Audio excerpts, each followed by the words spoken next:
life. You know what I'm saying? Right now, I'm pretty much content with just rhyming all day. Or digital can instantly share pictures. I can start. Hello. I am sorry, but I must interrupt this show.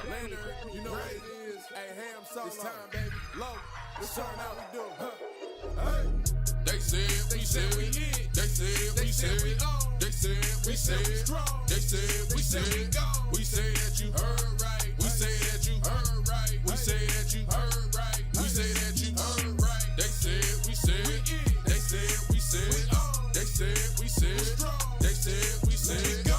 We say that you heard right. We say that you heard right. We say that you heard right. We say that you Man, I swear that it's imminent. I've been going so hard on my penmanship. About to go in and buy me a whip.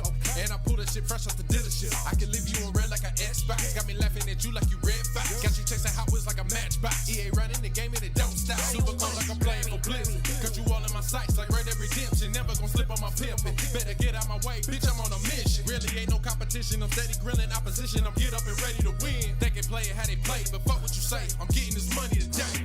Last of us like a dying breed. Down the ride like a noble steed. Fatality moves, I make you bleed. That's on any game, that's on any screen. Shut up and give me your money. They said we so lit. Even if I take an L, we coming back just to show that we don't quit. They said we said we hit. They said we said we on. They said we said strong. They said we said go. Greetings and salutations, ladies and gentlemen. Welcome to another installment of the Lowdown on TSWS Gaming. I'm your host, Loke7, and joining me as always are my co-hosts, Mr. Ham Solo 05, and the man that knows how to lick digital games, Mr. Matt Likes Games. Welcome in, gentlemen. Ham, how are you, and what you been playing? Sick again. Got it from the daughter this time, but she's feeling better now, so that's all that matters, right? I have been beating the hell out of games lately. Beating the hell. Okay. Yeah, I've been beating quite a bit of games lately. The most recent one that I beat was Arkham Asylum. And I'm about 75% through Arkham City right now. I'm really close to beating that game. Let's see. Other games like I also rolled credits on Tomb Raider 2013. Trying to think if there's anything else. Oh yeah, Mafia 2. I think I talked about that a little lot last show though. So but anyways, what I've been playing obviously since yesterday is the Oblivion remaster. I almost want to say remake, but it's remaster. I never played the original Oblivion, so like I didn't know what to really expect when I played it, and come to find out, it's pretty relaxing, and I like it. I like how relaxing it is, honestly. That's probably like the most comfortable thing for me is like this game isn't too stressful. It's not difficult. No, it's not really that difficult, but it's also not that easy, and it takes a long time to get stuff done. I think that's a turn on or a turn off depending on who you are, right? It can be difficult though, like, you know, if you get into certain situations, certain missions and stuff like that, it can be. But like just walking around and just like leveling up and just doing stuff isn't very difficult. But it's a lot of fun. I really enjoy that game, and that's what I've been playing since yesterday. Tomorrow I will be, instead of playing Mass Effect, I'm actually going to stream some Expedition 33. Let me give it a shot. And then I'm going to go right back to Mass Effect after tomorrow.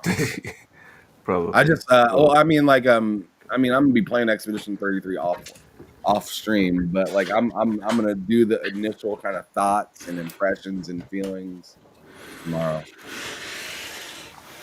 All right. All right. Matt, Matt. your thing is up high again. Yeah. Volume is. 1 second. Anyways, look, what have you been welcome. up to? Man, what I'm going to say is, how about them Lakers? That's what I want to know from you guys, from Oh, both did of they y'all. play? 'Cause you guys, y'all were making fun of me, right? When we watched the live stream on Sunday. How about them Lakers? Did they I win? didn't know that they won. I didn't know that they played. Yes, they won. Oh yeah, they won That's by good. 9. Yes, it was. Yeah, how about those Lakers who should be up Garbage. 2-0 right now, but It was instead garbage minutes. are tied because they're fucking trash ass team. It's not 0-2, Matt. So how about them Lakers? How about them? They're a disappointment. God damn. All right, fine. I mean, Fine. We walked right into that. Raichi. Welcome in, Raichi, Web Dave, and Blind Jai. Mahalo, guys. Matt, how are you? What you been playing? Now that your mic's how fixed. am I? I'm great. What have I been playing? That's a silly question. Take a guess. Tradition. Take a guess. My guess would be you've been playing the Elder Scrolls Skyrim. My guess. Skyrim, you're incorrect. I want to give you my guess. Give you my guess.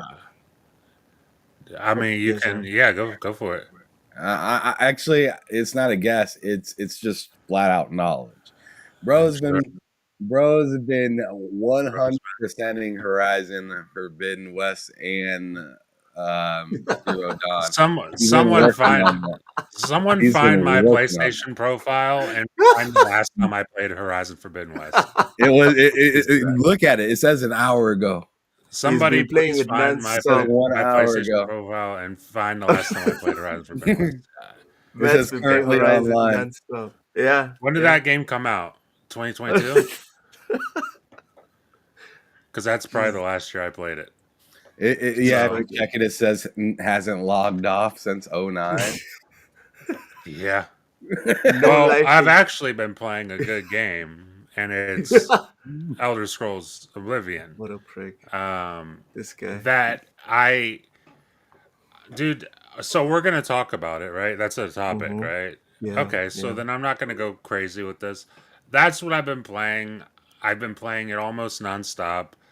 I had trouble sleeping last night because I just wanted to play it.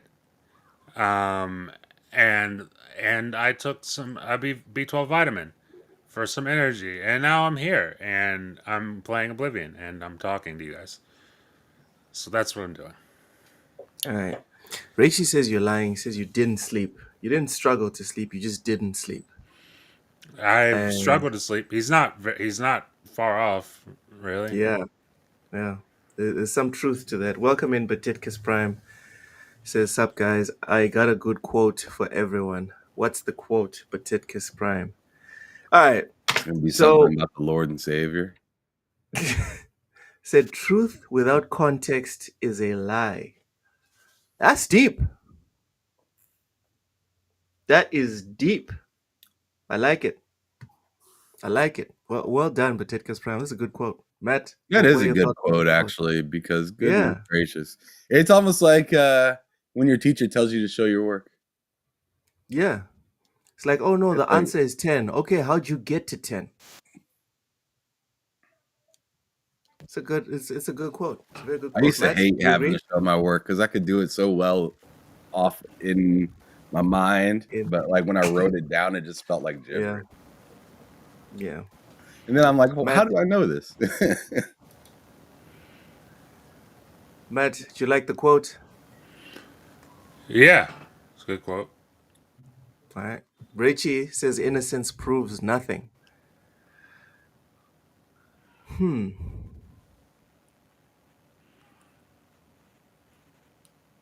Yeah, I don't know.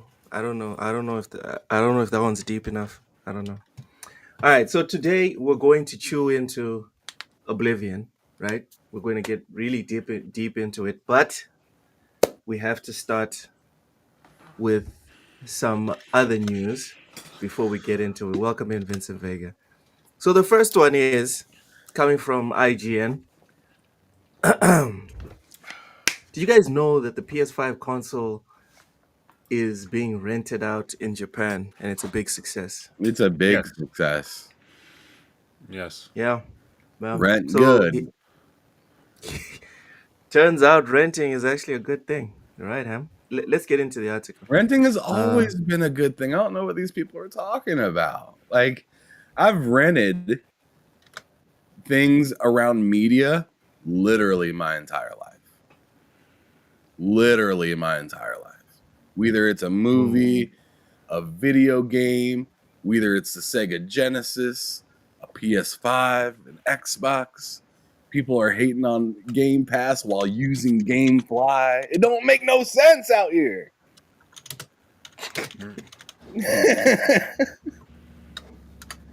Continue, Loke. We move the goalposts when it's convenient. Fuzzy, that's too deep, Fuzzy. That question, that is too deep. I'm drowning with how deep that question is. Anyway, going back to the article. In Japan, renting a PS5 console has suddenly surged in popularity in recent months. Why are people opting to rent rather than buy Sony's current gen hardware? The answer is complex, involving console price hikes, a super popular game series, and a particular Japanese retailer's successful and well timed new service. In in February, Japan's GEO Corporation, a chain of around 1,000 stores that rent and sell movies, music, and games, began giving customers the chance to rent PS5 consoles. Damn, Prices cuz. start from prices start from an affordable $7 for a week and $12.50 for 2 weeks. This has been a huge success for GEO, with between 80% to 100% of its PS5 consoles rented out at the 400, count them, 400 stores offering the service. Speaking to IT Media, GEO's Yusuke Sakai, the manager in charge of the chain's rental products, explained that the idea of renting out PS5 consoles came back in summer 2024 when GEO's DVD and CD rentals were continuing to decline due to the rising popularity of streaming. Quick side note, I'm shocked. I am shocked that there even exists stores that are renting DVDs and CDs. Like, for me, that it doesn't even fit, it doesn't compute in my mind. It's wild to think that there's still an industry for that, but hey, here we are. I'll continue the article. At the time, although PS5s were no longer suffering from supply shortages, there were rumors that PS5 prices would be increased in Japan due to weak exchange rates. On September 2nd, 2024, Sony did just that, raising the price of the digital uh, and disk drive versions. This domestic price hike was met with much dissatisfaction, with many Japanese users responding to Sony's official X announcement with complaints that almost 80,000 yen was too expensive for the then 4-year-old console. At this point, we began to consider whether we could rent out PS5 consoles using our existing rental system, said Sakai. As a chain of stores that has been selling, repairing, and renting consoles, DVDs, CDs, and other electronics in Japan since the 1980s, GEO already had both in-store and online rental systems in place. Due to buying and selling secondhand consoles, it also had staff who were able to repair and factory reset PS5s. This existing expertise reduced cost, enabling the company to offer its PS5 rental service at far lower prices than its competitors. Prior to this, other Japanese companies offered PS5 console rental services, but in the region of 4,500 yen to 9,000 yen a month. It seems likely that GEO's low prices have made it easier for anyone who is even slightly curious about trying out a PS5 to pick one up for a week or two, something that has likely contributed to the sudden spike in PS5 rentals. So here's more quotes. We knew that Monster Hunter Wilds was going to be one of the biggest titles of the year, so we made it our top priority to get the service set up in time for that, explained Sakai. Sakai added that GEO's PS5 service ties with the company's long-held philosophy of enabling customers to try out expensive products for a far lower price, reflecting on how back in the 1980s a single movie videotape or laserdisc cost around 15 to 20,000 yen to purchase when Geo making it affordable to rent for 1,000 yen a night. All right, so essentially, Monster Hunter Wilds is very responsible for this one, and we've got over 400 stores that 80 to 100% of their PS5s are rented out, and pricing plus Monster Hunter, Unholy or Holy Alliance, and voila, there we go. Everyone's renting out PS5s. Matt, thoughts on this on this development in Japan? I think that if that's what you want to do, I think that's totally cool. Oh my I God, Matthew. would not do that. But, you know, listen, here's the thing. I absolutely would not do that. I also think it's dumb to do that. But that's not gonna like you just said. 85 to 100% of their consoles are rented. Yep. Like, what do I know? What the fuck do I know? I obviously don't know nothing. So like, I Clearly. mean, you know, I wouldn't do it. But look, if it's they're making money off of it. $7 a week. I mean, Jesus, dude. They're making a lot of money off of that. So I guess good for them. And I guess if the customers are happy with it, then that's cool. But, you know, I can't wrap my head around it. But hey, it's what it is. All right. All right. How much in American dollars did you say a week? $7. So like $1 a day. That's not too bad, to be honest. I mean, hey, Yeah. if you're not if you're somebody that's just getting the game to play for a little while and you know that you don't want to own it, or if you're looking to possibly own it but looking for a reason to pull the trigger, then I mean, this to me is no different than any other rental service. It's just it's another one of those things. To me, this is almost similar to like Game Pass, right? It's like you can buy it if you want, but if you don't, then don't It's just rent an it. option. It's just another option to me. So like, sure, I could sit here and say I wouldn't do it because I wouldn't, right? Because I find value in just buying it and just keeping it. But other people don't find value in buying and keeping things, just like people don't find value in buying CDs anymore, or buying, you know, a TV show or whatnot. Some people don't even find value in buying TVs anymore because they just use their phones. Yeah, and that's kind of crazy.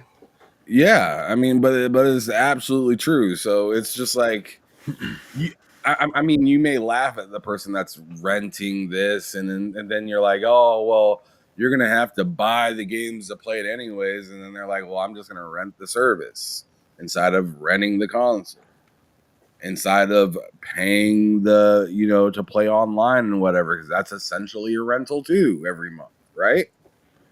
Yep. So it's just like it's just an option. Like, I don't understand why people get so up in arms on it. Like, I feel like the only thing whether you can get up in arms about is whether it's for you or not, right? You can just say, hey, this isn't for me. I think this is stupid. I don't like it. I wouldn't use it. But like, I don't feel like it's completely valid to speak for everybody in that sense, right? Because if I were to be traveling somewhere for a few months and I didn't want to take none of my stuff with me and I could just rent something for a little bit, I don't have to deal with customs. That's actually an awesome idea. Fuck. You know what I'm saying? I don't have to deal with customs. I don't have to deal with any of this extra BS. I could just use Yeah. it and send that sucker back. And then just, all my stuff is sitting clean at the apartment, untouched. It's not messed with. I didn't have to yank out the cables, HDMI cord from one place HDMIs. to another place.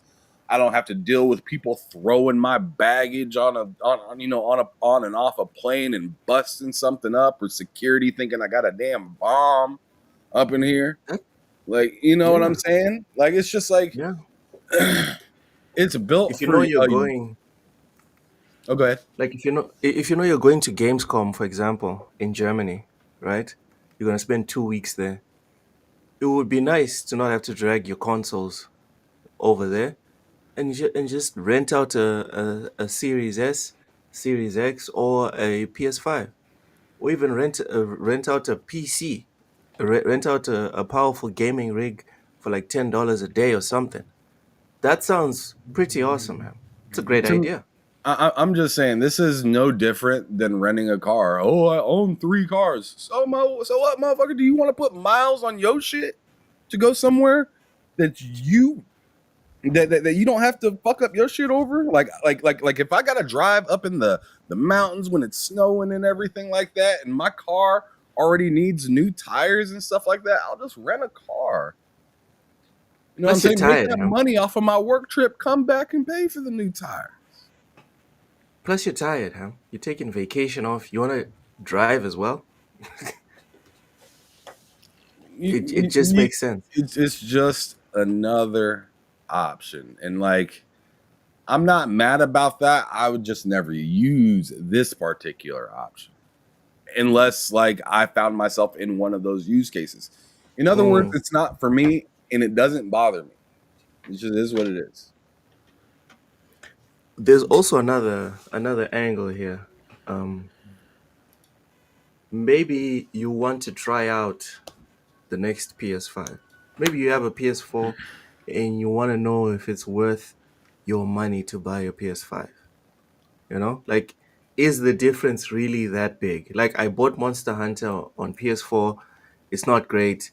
Let me see it on PS5, and is it worth me paying 4, 5, 700 for the Pro, for example, to get the PS5? Let me rent it out for a week, or like a week that I'm off of work, for example. There's definitely like angles that you can pursue here in terms of Talk about why being someone would be interested. the coolest uncle in the world. You got the nephews for the summer and you just rent the motherfucker. You don't buy it because you don't Yeah. no need for it, but you rent the motherfucker.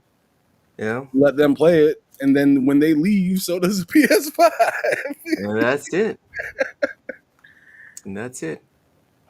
Yeah, Actually, a great idea. Jeez, I hadn't thought of it.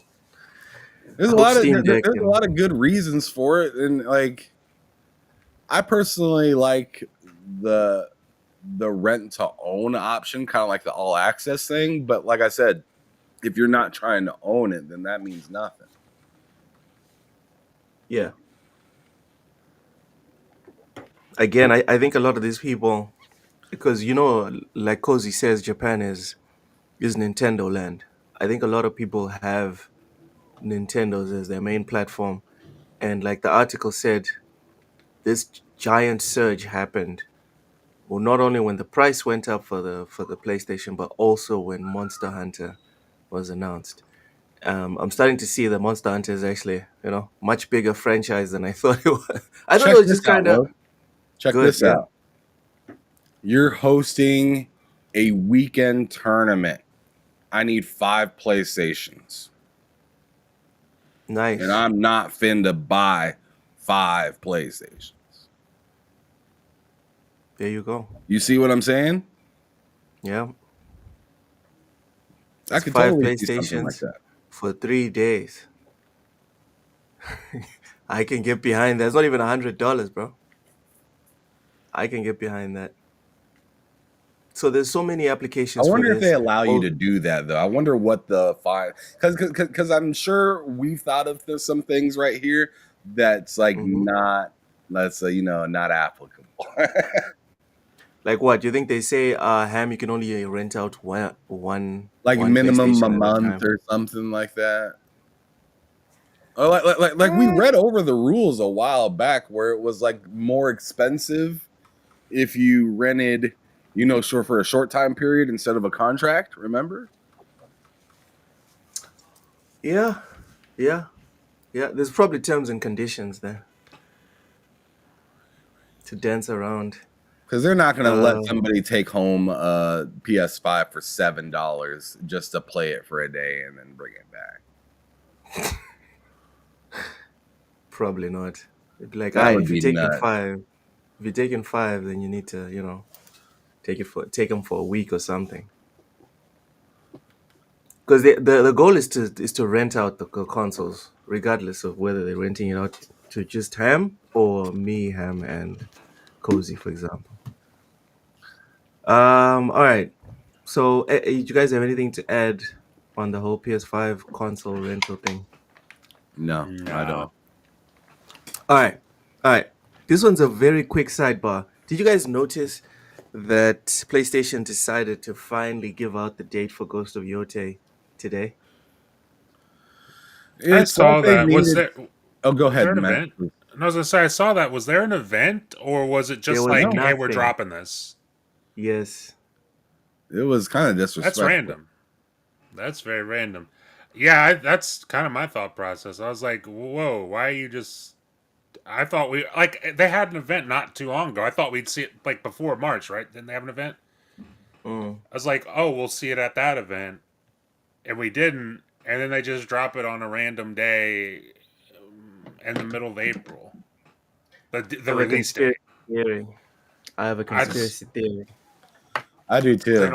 don't like. Is that your conspiracy theory or what's My your conspiracy theory? theory, my theory is that they are struggling. My theory is that Xbox has all the good news in gaming. Like everything positive is Xbox right now. Did- How how funny is it that the day after Oblivion, like one of the biggest things in gaming this year, the day after that happened for Xbox, PlayStation the next day is like, hey, we have Ghost of Yotei in October. Mm-hmm. And I saw that and I was like, and it's not, I don't even feel this way, but when I saw that, I was just like, wow, if you guys don't care, then I really don't care. Like, It's not that like they if, don't care, dude. That's what I'm trying to tell you. Like, I think they didn't have the plan was not to do what they did now. That's why I'm saying put on your hats, your conspiracy hats. I don't think that was the plan. I think I the hope it plan was wasn't. to announce it properly, give it time to breathe, and all this other stuff, and make a proper event of it. But dude, Xbox got everyone by the short and curlies, and PlayStation's just like, nope, nope, nope. We can't let the narrative be Xbox good. That's my theory. They're trying to knock the wind out of the sails because Xbox is soaring, in my opinion. Good I, good luck with that. I'm gonna head on over to Steam DB and see if they knock the wind out of the sails. I'm gonna oh find my out if they god, knock this the is so fucking petty. Really, really 169K playing Oblivion on in the a middle on Wednesday. a work day, middle of a Wednesday. 170,000 people. They really knocked the wind out of the sails. Hey, they had to do something. All right. No, they didn't. They didn't have to do that. All right, my turn.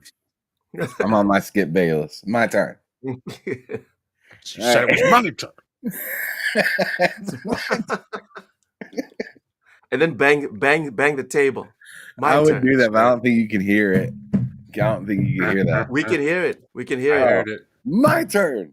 No, My turn. there we There we go. There we go. I'm gonna do that every time now. My turn. Now that we can hear My it, oh, turn. God. We ruined it. That's We gonna be ruined it. my thing now. My turn. All right. All right. Since it's my turn, I'm gonna say that again. I'm sick. I'm gonna say that Yeah, well. I really just like I don't think it exactly had to do with Xbox as much as it had to do with just industry wise, right? Like, I think obviously everybody can say without ease that PlayStation is a household name, right? Yep. Mm-hmm. But I think PlayStation's kind of looking at it in the sense of, yo, like, Switch is really about to get money. And they've been showing off things to be excited about. Xbox has been getting money off of us, and they're putting out some stuff that's intriguing and interesting. What are we doing right now? Like, we're a whole platform. So let's put something out there. I just didn't like the way that they did it because it's just it. Because to me, it was kind of weird, and it's also weird knowing it's almost like they didn't.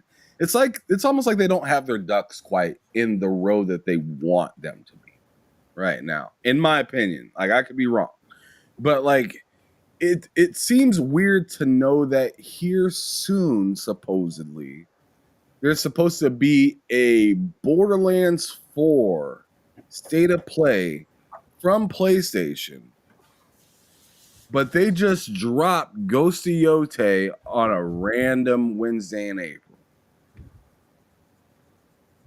And without really talking about it or doing anything, they're like there's no like not that I know of. I mean, somebody can maybe teach me something right now, but like I don't think there's any kind of like history behind this day and the studio, Sucker Punch, and or Ghost of Tsushima or anything like that. So like it is puzzling seeing them just be like, you know what, today we're just gonna drop this. It does look like a look at me, mom, I'm doing something cool too. You looked at everybody else, look at me too.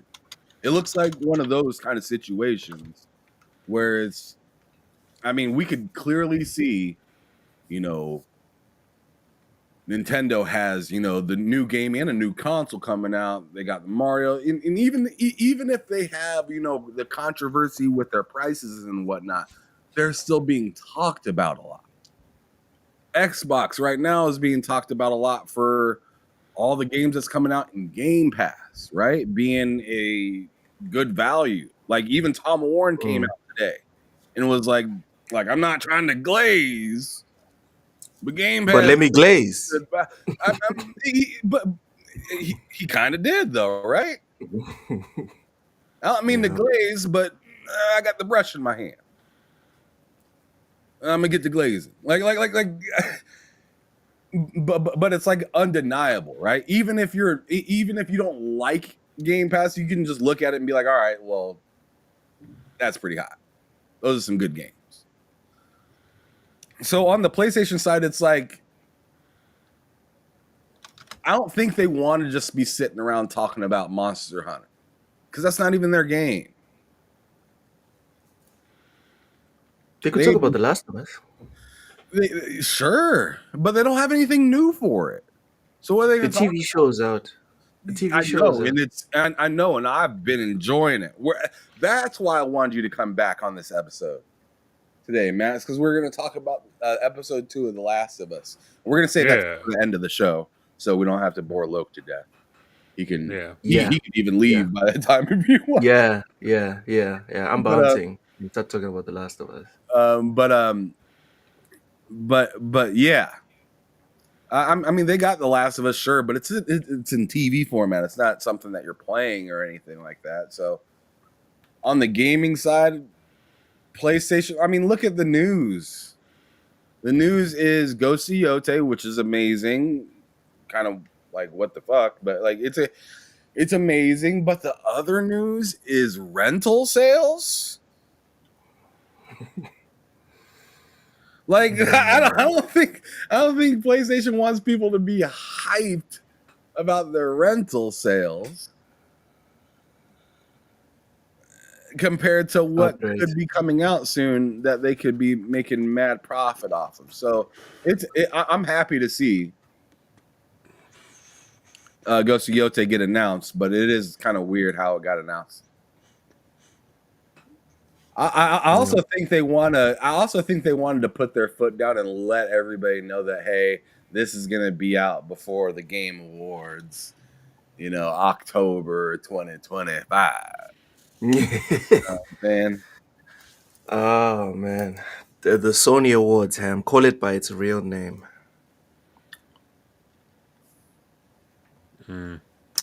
Welcome in, Sergeant Sentinel. Seawolf agrees, says Ham is on point. The Yote was a look at me, bro. But like Yeah. for me, it's not necessary, and it makes me look at that game like I don't say badly because I'm still excited for it. Takes but a little like, prestige away, though, doesn't it?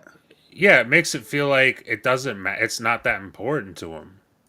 If you're just gonna drop it, like if you're just gonna be like, here's the release date on a random, like make that a part of a showcase. Like that should be, if they were to have a showcase, that should be like, I don't know about ending the showcase, but that should be near the end of a showcase. That should be like a big moment in the showcase, is like knowing when that game releases, because it was scheduled for this year. We know it's releasing this year. That should be a big moment in a showcase. But instead, they're just like, here it is today for no reason whatsoever. It's like, do you care about the game, or am I supposed to care more because you did this, or because I don't? So like I don't understand the thought process behind it, but it's what it is. I guess it's nice to know that it's coming out for sure. It's nice to know they have a date and everything. Obviously it's before the Game Awards, because God knows they could never release anything, that doesn't qualify for the Game Awards. But and Sony spit that out like a boiling hot bite of pizza, man. Like this shit is just, it's just there. Yep. Now, like it's just, all right. Like I know they already announced it. But like I said, they're having. I'm gonna address Seawolf, Ham. But like I said, they had a. They're having a showcase for Borderlands. Yeah. A second one. Am I to believe Borderlands is better than Ghost of Yote? Because I don't know. I would say yes. No. I guess I'm gonna chime in just for a second and just say it will definitely make them probably more money. Yeah. Because it sells more. Yeah. I think there's a lot of people that are butthurt about the change. But to me it stings a little bit, because it's like, dude, that's your game. Like the only way you're gonna sell more, look more, I don't know. You know what I'm saying? It's just like saying, man, I see that baddie in the corner. I see her. She looking back at me, but you know what? I'm just gonna turn around and walk over. Because bro is flaunting that cash over there. I'm not even gonna bother. Like it's just, to me, it just sounds like that. Like, why are you giving up on something that you ain't even tried?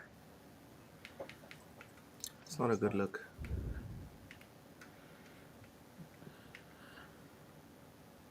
At all. But what were you saying about Seawolf? I'm sorry. Go ahead. Seawolf said, what you're talking about, Oblivion, was just shadow dropped. I think that's for Matt. Because Matt was like, oh, Oblivion. Yeah. Oblivion was just shadow dropped, but also there was also like anticipation around it. And not really. And to be fair to what you're saying, or to what the commenter was saying, it's like there wasn't anticipation around it because of anything that Xbox did officially. I mean, there's like the conspiracy that it was leaked on purpose, but officially, Xbox didn't do anything to like build anticipation. That was all leakers and reporters and insiders and whatnot. But like, there was anticipation for it. Like It's on also a Monday, non-full price 20-year-old game. yeah, that's another thing. It's like it's a game that already exists. There doesn't really need to be anticipation for Oblivion because it was one of the biggest RPGs of all time. It doesn't need a build up. What is Ghost of Yotei?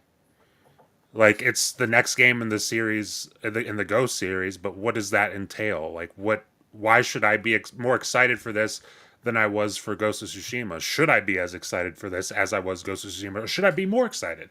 I The don't communities know. don't even work the same. The Yeah, like community for Oblivion, as you're kind of saying, Matt, has been built over decades. yes, At this it's point. a very Or strong not even for Oblivion, for Elder Scrolls. yes. It's just like I think those are two different things. Like I understand what you're saying with that comment, but like those are two different things. Like Oblivion's a known quantity. Ghost of Yotei is not a known quantity right now. And I feel like them dropping the release date, the only thing I know more now is that the release date is October 2nd. That's it. I don't know anything else. You should throw up that trailer while we're talking about it. Actually, The Ghost of Yotei trailer? yeah, I haven't even seen it yet. Really? No, I haven't. It's nothing special, but all right. he said it's nothing. Wow, let's not start disrespecting it now. Dude, you Yeah, know I how know I you're feel not about it. excited for it, but I'm excited. some of for us it, are. but, like, I'm excited for the game. I'm just perplexed on like why you would drop or why you would drop a commercial for it the way they did. I don't know. It's just a little confusing to me. It's such a big it'd be different if they were dropping games left and right, but they're not. They're It's really like the not. one game that PlayStation is dropping this year that we know of. So it's just like, I don't know, it just seems a little out of place. A little weak. I don't know. So, Matt, you mentioned the conspiracy theory before I put up the trailer for Yeah. Ghost of Yotei. Do you believe that? Do you believe in the conspiracy theory that actually it wasn't a leak? Xbox designed this whole situation. I don't know that I entirely believe in it, but I think it makes sense because you look at all the evidence, like the Reddit accounts that posted the leaks, like screenshots and everything, all the info from the Virtuous website that was like immediately taken down. All of those accounts were like new accounts with no history whatsoever on Reddit. Mm-hmm. That was their only post. And then as soon as those were posted, within like a minute, 2 minutes, the site was down. So like I don't know. Like I think the evidence lines up with that to be true, but I don't know that I entirely believe it. I totally think that Microsoft or somebody there was in charge of doing something mischievous, and then once the word got out a little bit, that they just take it away. Or once somebody has the okay to spread the shit, that they were just like, yeah, take it offline. I totally think. I mean, we're talking about Microsoft. I know they happen to be like my favorite platform to get my games and play on and whatnot, but I'm not gonna think they're not like every other company out here trying to take advantage and do bullshit and try to act like, oh, I didn't see that coming. I don't know what you're talking about, sir. like they acting like a fucking stray slave. They don't know what's going on. Like, get the fuck out of here. Y'all knew exactly what y'all did, and that's why you named the showcase the way y'all named it, saying all you need to know. Like, get the fuck out. Yeah, all will be revealed. Oh yeah, all will be revealed. Like y'all knew what y'all did. Y'all put out a leak, and now, Yeah. you know what I'm saying. You stabbed the person and said, "Oh, I got you. I'm putting the med pack on." like hold up, Dude, you the one that did it. Ham, the video presentation, bro. The way that thing was orchestrated. Ain't no way this thing was leaked. They got people together. They organized it so that guy, I'm forgetting his name. There's one of the guys that has been at Bethesda since forever. Todd They Howard, showed the or video. No, not Todd Howard. Another one of the the guys. guy who announced that it was dropping today or yesterday. No, it was another guy. I think it was Balding or something. Point is, they showed the video of him on the couch with the mouse on a I know what you're book talking about. 20 years ago, and then Mhm. they showed him doing it again, and I'm like, hell no! This thing did not just get put together in like 5 minutes. This whole thing was orchestrated. I'm sorry, the whole thing was orchestrated. I'm with you, Ham. I'm glad that you guys. I'm glad that you guys believe that, because I'll tell you what, I didn't expect either of you to to believe that at all. You're shocked. I'm actually happy that you guys believe that. Well, we do. So there's the trailer. What do you guys think? So we're looking at Ghost of Yote trailer. Um, I mean, like I don't know. It doesn't make me more excited. It doesn't make me less excited. I'm already excited. The game looks good, but like so did Ghost of Tsushima. So, like, you know, it's hard to really say until I play it. Mm. Like Ham? I'm excited for that, but I'm not dying to play it. I'll wait for this to go to PC, honestly. I I'm good. could Like, do that. I'm probably not going to do that, but I could do that. And I yeah. wouldn't Like, be too fussed about it. for me, Death Stranding 2, I'll probably, unless they tell me it's coming to PC in less than 6 months, I'll definitely have to get it on PlayStation 5. But this, I don't care if it's 2 years out, bro. I'll wait. You know what it sounds like to me? What? Someone over at Sony or Sucker Punch got the inside scoop on when GTA is dropping. Oh, yeah, I You think had it'll that be thought. after? You think I think GTA this is is dropping after? after. I think this is after. Oof. And I think they went on ahead and said, shoot. And they threw the fucking trailer out here and said, yo, go on ahead and pre-order now. Yeah, lock That's a in good those point. This is the pre-orders, first AAA besides because Borderlands 4. This is the first AAA that's given us a date for the second half of 2025. That's a good point, huh? I know. it's They're like, hurry hilarious. up, and we're going to try to get as many people to buy this now because this shit ain't going to be ready until after GTA out. That's hilarious when you Mm-hmm. think about it, because it's for PlayStation. It's like, dude, lock in those pre-orders, give us that money, because you're not get like, if GTA were to be announced for like mid-September or like late October, PlayStation's like, well, you're not getting your money back for this. You've You know already their pre-ordered refund it. policy. You know Yeah. how their refund policy is.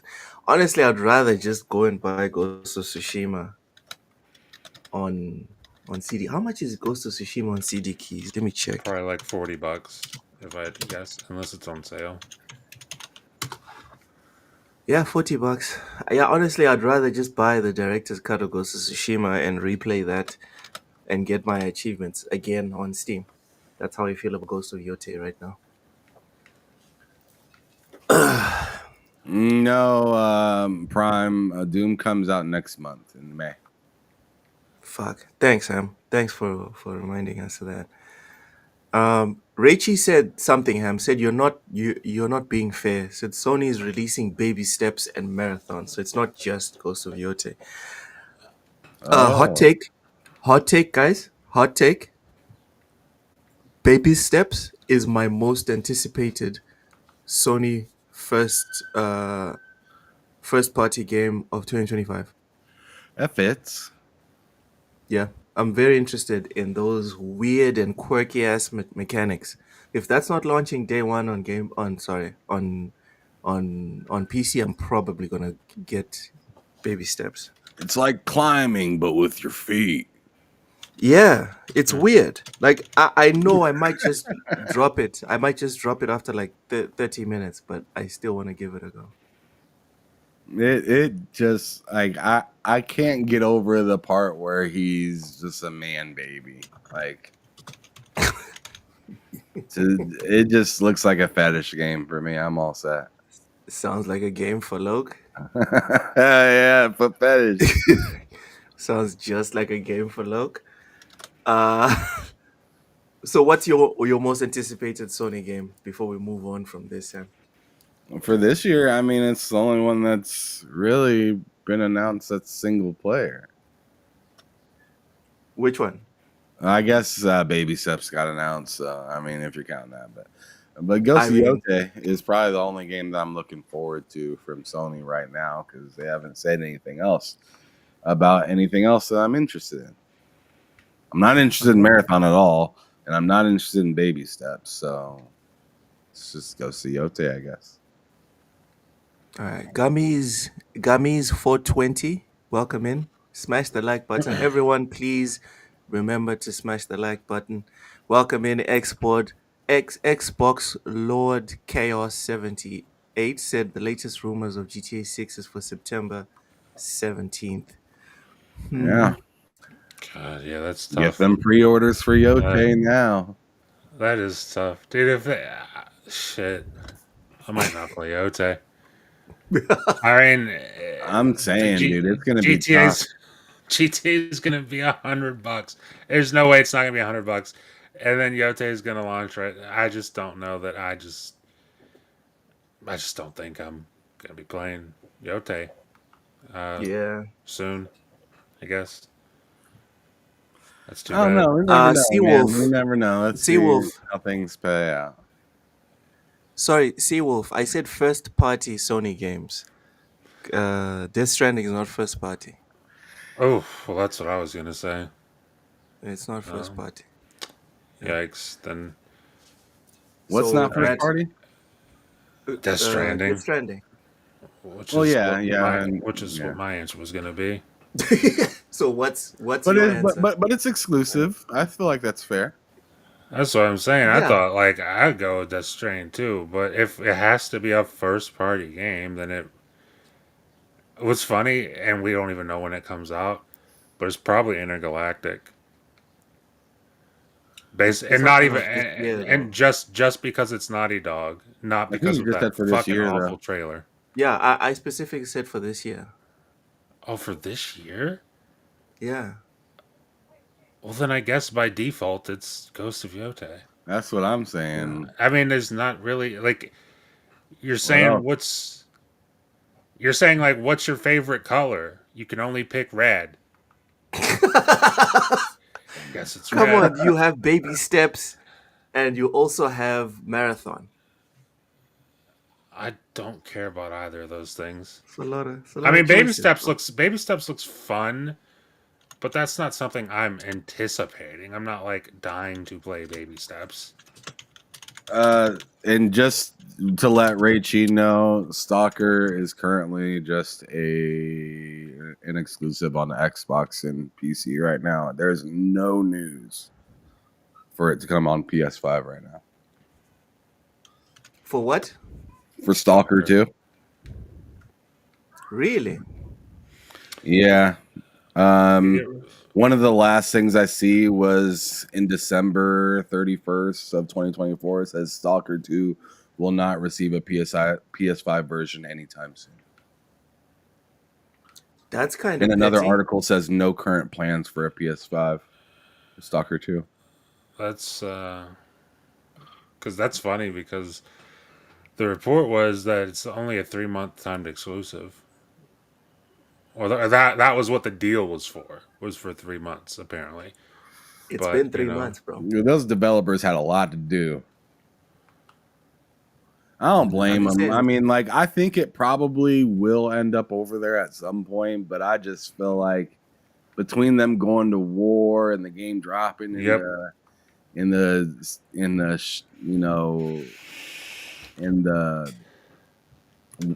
just the way the game came out, it was pretty rough, even though it was fairly successful, surprisingly. Didn't it sell 1 million copies fairly soon? Yeah. After launch? I'm sure it did. Like, there was a ton of people playing that. Just on Steam, there's a ton of people playing that. I don't know if that's still a thing, though. I wonder if SteamDB still has Stalker with over 5,000 players. I might be surprised. Well, let's find out. Because I'm still on the website. I just Googled PlayStation first-party games. Why you sound like you're about to pass out, Luke? 6,000 people playing right now. Wow, just over what I thought. Baby Steps ain't even here. Is Baby Steps launching on Xbox? I don't think Baby Steps is a first-party game. Like, I don't know what first-party studio they have that would be making Baby Steps. I'm pretty sure it's an independent studio. Yeah, I thought it was an independent game. Oh, shit. It's an independent game. You know what? So from all the PlayStation games that I'm looking forward to, so that can't be your answer either.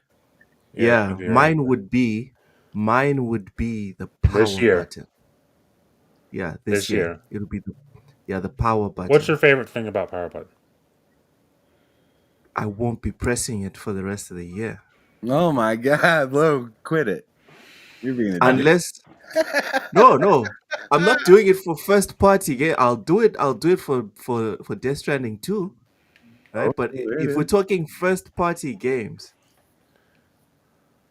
what's the point? No, you gotta pick one. Yeah, Loke, you made us pick one. God damn it. Even though ours was really easy to play. Marathon. Really? It'll be cheaper. I want to see you. You have to buy that game now. I can't wait to hear your thoughts and impressions of Marathon. You got to buy that game now, Luke. I'm looking forward to it. I'll play for like 5 minutes. It's an online game. I require Luke. I require to see your gamer tag in a game. Marathon's launching on Steam as well, Ham. Relax. I don't care.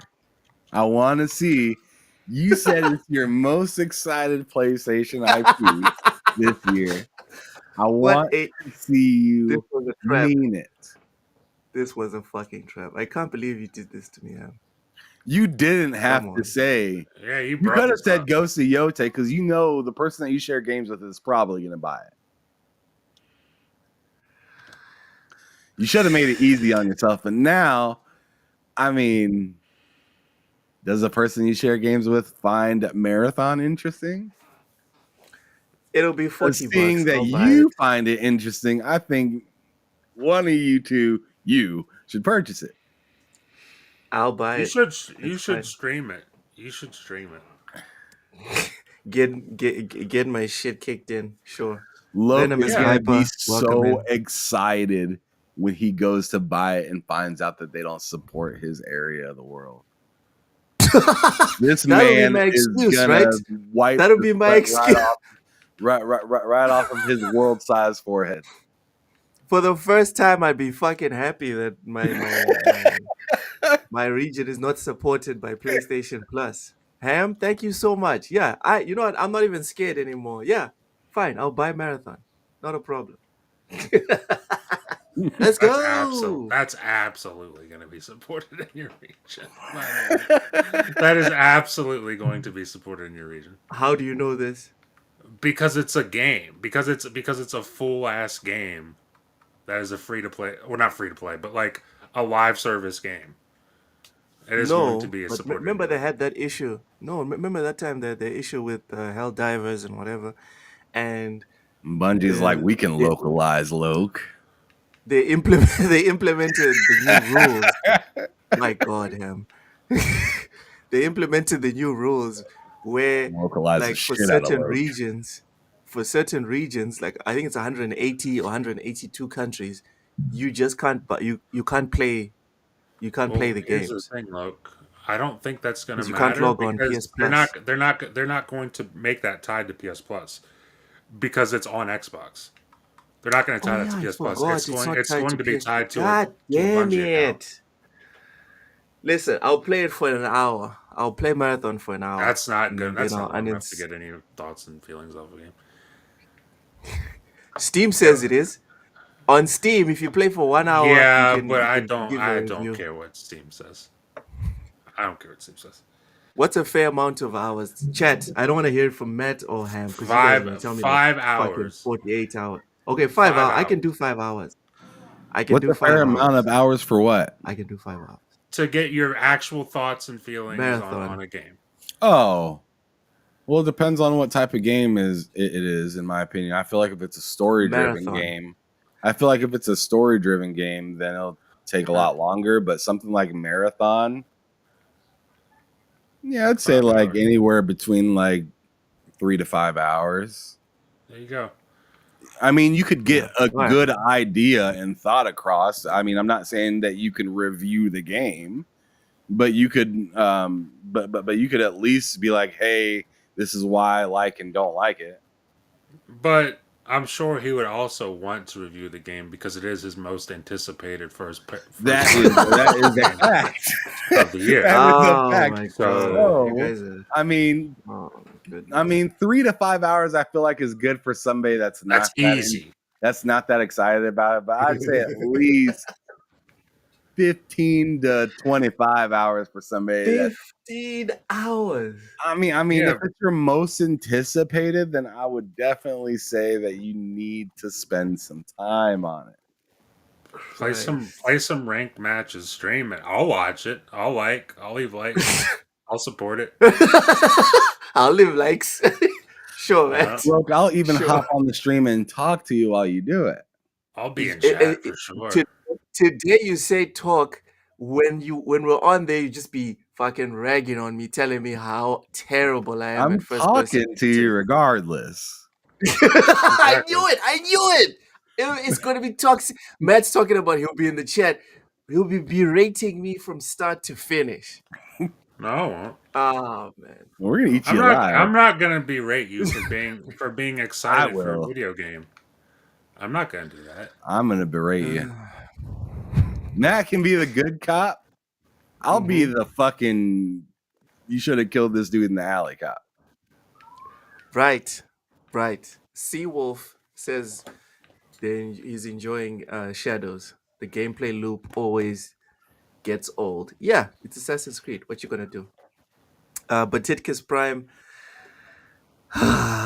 No, I'm not excited for it. But listen, I guess we're getting Marathon. I guess that's what we're doing. Loke's ready to Anyways. extract some fun. That is what you're doing. Oh my God. Good times, Fuzzy says Shadows was objectively too big. Pause. But I thought the same thing about Ghost of Tsushima. Hell no. Ghost of Tsushima was just the right size with just the right amount of friction and lubrication, if you know what I mean. Anyways, Jesus. Clay Obscure Expedition 33. The reviews are in, gentlemen. People are freaking out. It's 10s and 9s across the board. Metacritic averaging between 92 and 95. Isn't there a new trailer to IGN. that game? IGN, yeah. IGN Throw said, that up. all right, IGN gave it a 9 out of 10, saying it's amazing, wearing its inspirations on its sleeve. Claire Obscure Expedition 33 paints itself into the pantheon of great RPGs with a brilliant combat system and a gripping, harrowing story. So we're not just talking about, oh, it's good. No, we're talking about this might be one of the goats. I think that's a bit much. I might be wrong, but I do feel like maybe we need to chill a minute. Matt, from what you've Yeah. seen, are you looking forward to this game? Do you think it's actually going to reach these lofty heights that the ratings are giving it? Let's not forget, Dragon Age: The Veilguard was a return to form, a tour de force, and all these awesome things. And it was great. Bef- And I loved it. but what did the rest of the community think? Right? I think it's mostly positive on Steam. I mean, people like the game. Continue. No, go ahead, go ahead. Tell us what you think about uh, Expedition 33 reaching the lofty heights of of uh, of Dragon Age Veilguard, I guess. I mean, I didn't say that. Uh, I mean, so I don't know. Like, I'm excited for it. I would have been playing it this week, but Oblivion came out, and that's probably all I'm gonna play till Doom. I'm glad that it's getting good reviews.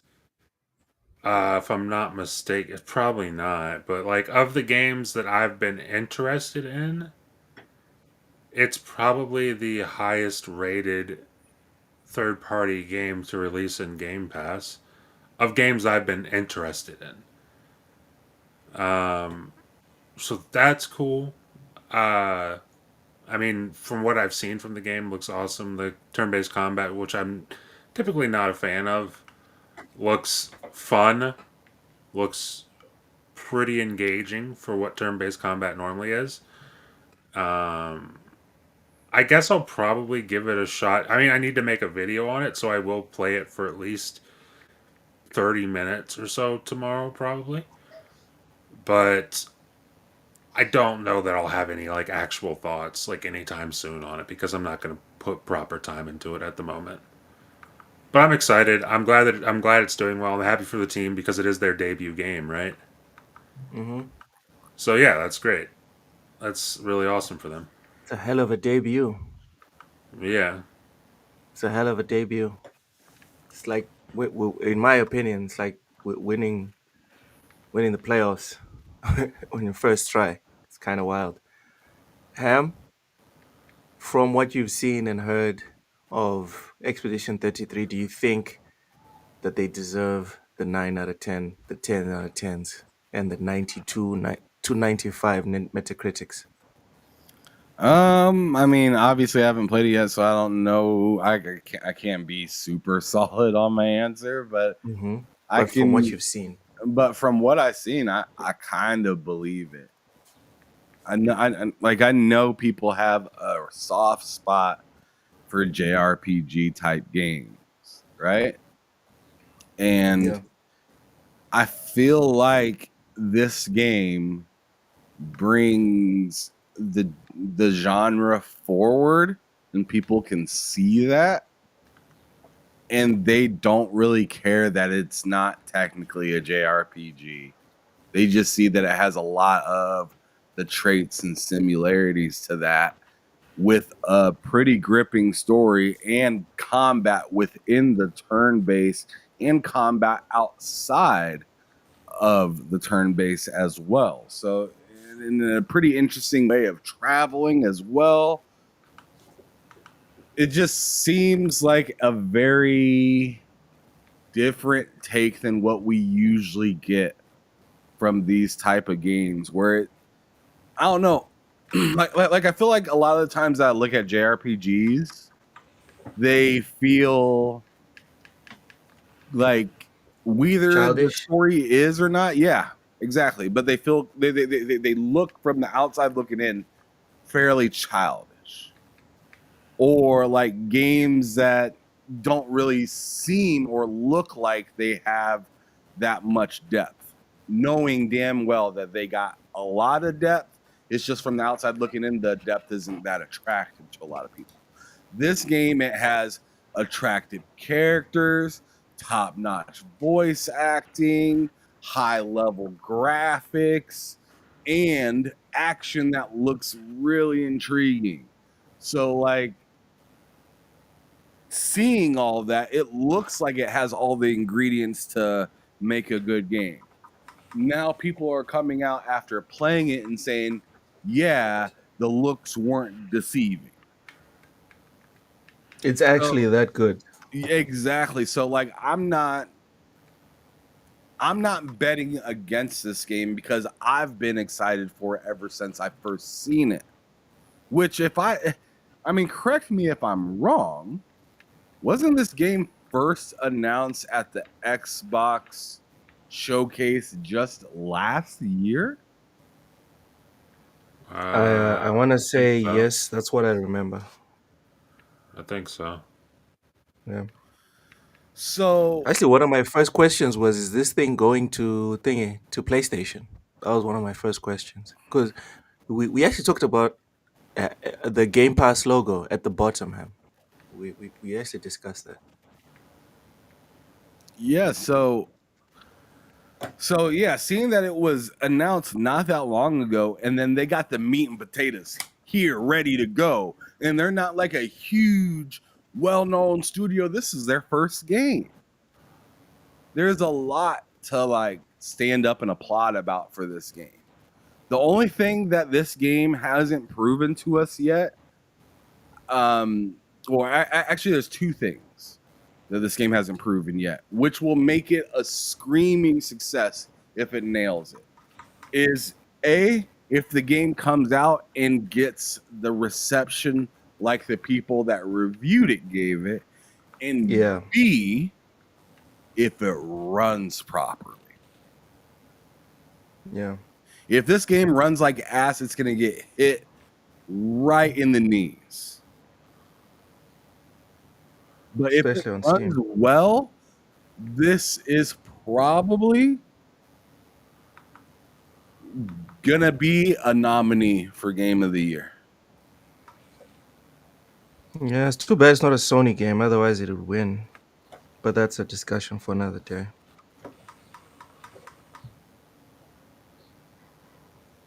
Yeah, it's got the scores, definitely. It's definitely got the scores.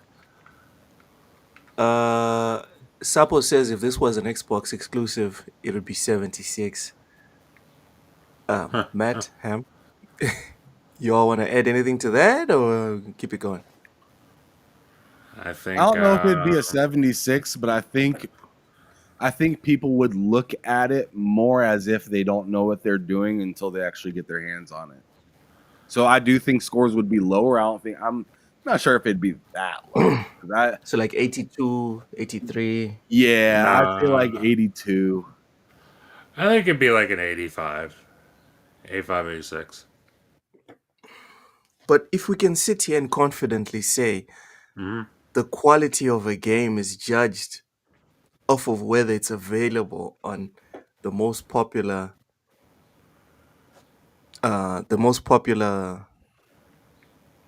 AAA Platform. console. No, the Yeah. most popular platform as far as console only is concerned is Nintendo. But Mhm. If we can sit here and say that we live in a time when we are comfortable saying that, what does that say about like the Well, rating system and even our faith in the reviewers? To say well, yeah, dude, if this thing wasn't on PlayStation, like it'll be 10 points lower than what it is. Not if this thing was less good, just that if yeah, it was not available on PlayStation, yeah. they'd give it a lower score. What does that say? Well, thing is, I don't equate the rating of a game to its quality, and I never have, and I don't think I ever will. because there's plenty of games that are rated very high that I don't care for. I have no interest in whatsoever, and like nothing will ever change that. There's also games that I've played before that are low rated that are very quality games that have horrible ratings. Like I go to Last Generation launch, Rise Son of Rome, horribly rated. You would think that game was terrible. That's a very quality game. Dying Light 1, like very average rated game, incredibly quality game with a ridiculous amount of content. But like, I see it's like I don't equate the rating of a game to its quality. Like if I see the rating is good, I'm like, that might make me more inclined to give it a shot. Like how I did with Elden Ring when the rating came out for Elden Ring. I was like, wasn't really on board with it, and then I saw the rating, and then I saw my buddy Vinny talking about it, and I was like, God damn it, yeah, I'll give it a shot. And then I gave it a shot, and I was like, oh, this is incredible. But like, Yeah. it, I don't, it's not always that way when a game is rated highly. So, and whether it affects the trust of like people or my trust of the people reviewing games, I don't trust most people reviewing games. There's a handful of people I'll go to their reviews, I'll watch, I'll listen. I take There's no need them to take personal seriously. shots at me, Matt. There's no need to take shots at me. Look, I'm very much looking forward to your review of Marathon. It's gonna be the first review I watch for it. Oh my So god. I love when you're reviewing games like Marathon, like your most anticipated PlayStation game of all time. Okay. All So, right. but like in all seriousness, there's like a handful of people, if that, that I actually pay attention to when it comes to reviews, and I think with reviews, it's easy to get caught in a hive mind. I feel like I'm not saying it. I don't. Maybe I'm just have like a little bit of a conspiracy. I don't know, but it's like it just feels like if something is rated highly, nobody ever has anything negative to say about it, unless it's like somebody obviously trolling. Like there's no like we kind of throw constructive criticism out of the way whenever something is rated very highly, and vice versa. We kind of throw any sort of praise that we might give something out of the way if it's rated poorly. So I just tend to not trust ratings too much. All right. I'm very opposed to any sort of hive mind think because I don't know. I just feel like it gets to be too predictable. So if I could, Loke, I'm gonna ask you to re-ask the question just so I can answer it specifically because we kind of Like got off. your thoughts your thoughts on because Sapo said it in the chat and you and Matt agree and I also agree and no one else disagreed in the chat. I haven't seen anyone disagree in the chat that if this thing was not available on PlayStation, the rating would be much lower. So my question is, how does that make you feel about not only the industry but the people that make these ratings? Well, I feel like we already know how a lot of that kind of stuff goes, right? Like a lot, I wouldn't say a lot of people are in the pocket of publishers and developers. I would just say they want to be on their good graces, To maintain right? the access. Exactly, to continue to get access to other games. So these developers and publishers and all these other outlets and whatnot can sit there and overly praise and not say anything wrong, or like if a game doesn't go to a certain platform that people on that platform were looking forward to, and they already know, that platform is, more popular than another one, they know that they could cause a ruckus a lot easier by going against the grain, or actually then going against the grain, right? They go with the grain because they're just like, oh, okay, well, a lot of like I remember particularly specifically when I kind of first started podcasting, I got into I was on Saltiest Gaming's podcast, right? Mm-hmm. And he was telling me how much he enjoyed Halo Infinite and how good of a game it was. But once his friends started showing up and telling him how it really wasn't a good game, he tried to stand his ground for a little while and say, no, I still like it, yada, yada, yada. A week goes by or two. He's arguing with one of his main guys on the channel about it. And then they stop being friends for a little while. And then they come back together to be fans. And it's like he hated Halo all along. And it's just, and you see what I'm saying right now, right? Mm-hmm. It's just like people pretty much saying, hey, think this way or we ain't fucking with you. And to me, that's already so far gone in gaming that I have to pretty much be like Matt. I can't take anyone's word too serious. Because it's just like, well, why do you feel this way? Like we don't ever really get to understand why somebody, doesn't like something or like something. Now it's being like, now the whole, I mean, we see it right now. The whole industry is in this uproar of what is and what isn't woke, what is and isn't allowed in a game.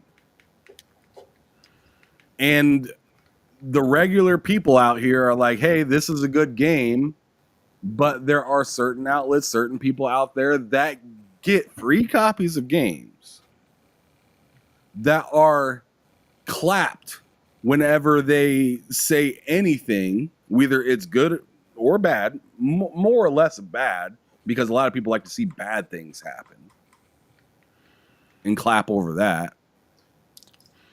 So I don't know, man. I find it funny that you're asking me what I would think if a world like that happened, but like you're asking me while I'm living in that world. So it's kind of like I don't understand the question, I guess. You're asking me how would I feel about this being the norm when it's already the norm? No, I'm saying that is the norm, right? Sapo brought it up. And my reading of the room is that clearly everyone agrees that that is the norm. So what's your thought on this peculiar situation that we find ourselves in as a hobby or industry or whatever? Your famous quote, Loke, it is what it is.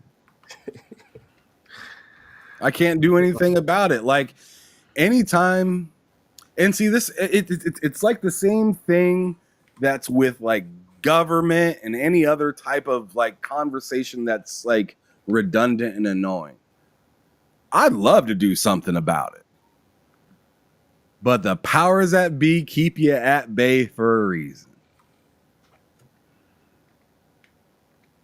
There is a reason there is a ladder, and there's a reason there are certain people you have to chummy up to.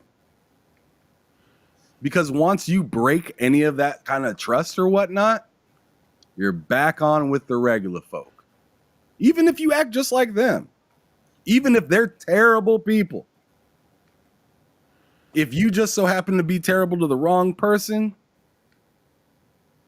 that's your ass.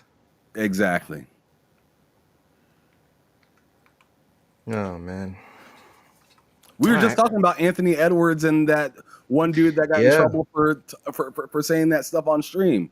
One guy's wildly successful and really good. The other guy's mediocre. Who do you think stayed in the league? They Definitely both not the did mediocre terrible guy. things. Mm. There's plenty of athletes that you could talk about. I mean, hell, there is an athlete like 5-10 years ago that beat his wife in an elevator. Still played on a football team. No problem. It's- No Still got problem. put in the Hall of But- Fame, Ham. Still got put in the Hall of Fame. But meanwhile, somebody kneels on the field. You ain't ever allowed back into football ever again. Whether you believe in the kneel or not, I wasn't a huge fan of the movement during the game myself, but like to see somebody lose their livelihood based off of a belief when you have people whooping women's ass in the same year, I just doesn't add up. So like, as I said, Loke, how do I feel about the situation? It is what it is. it is. Damn. Heartbreaking stuff. Heartbreaking stuff. All right, so last little angle on Expedition 33, and then we dive into Oblivion. So the publisher acknowledged the quote unquote Barbenheimer energy releasing the same week as Oblivion remastered. Do you guys know what Barbenheimer is? I do. Oppenheimer and the Barbie movie. I know that entirely because I was on Twitter at the time. Oh, okay. A lot of people thought that those two movies launching at the same time would have been bad for each other. Actually, it turned out to be an awesome thing. They both benefited. Happened with Animal Crossing and Doom. They even started making memes. hmm Like I the remember two that. accounts started making memes at each other and replying to each other. It became a whole thing. So a lot of people were talking about, ooh, maybe Xbox screwed Clay Obscure by doing this. Nope. And I lean towards the publisher's point of view. They think that this is a Barbenheimer opportunity, and all tides, high tides raise all the ships. So, Matt, you can go first. Do you agree with the publisher saying that this is actually a good thing for Clear Obscured, or do you disagree and you I think do Xbox agree. screwed them? Well, here's the thing. Even if I didn't agree that this could be a good thing for Claire Obscura, I absolutely don't think Xbox screwed them. But I do agree that this could be a good thing for them because, well, there's one angle of it of it's all in Game Pass.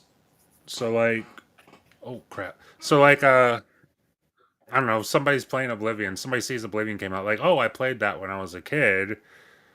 I mean, how can I play this? Oh, Game Pass. Yeah, I'll sub for a month and play Oblivion. And then they see Clair Obscure there, and they're like, "What's this? Never played a game like that before, but this looks pretty interesting." You've got somebody trying out your game who otherwise wouldn't have tried it out. Now that's the Game Pass angle, but then on top of that, you also have just the general angle of like RPGs in general, like two entirely different RPGs for what would seem to be two entirely different fan bases or types of players. But I mean, I know for myself personally, which I can really only speak for myself, I was, and I still am, really excited for Clair Obscure. And I have no history of loving that kind of game. But something about that game when they showed it made me go like, that looks fucking sick. Yep. So I want to play it. Like, and with all the marketing, not even marketing, but like the general reviews going around right now for like the people who are locked in on social media and follow this stuff, with all that stuff going around, I think everyone's just kind of in a good mood, is what I'm trying to say. Everyone's kind of in a good mood because Oblivion just came out.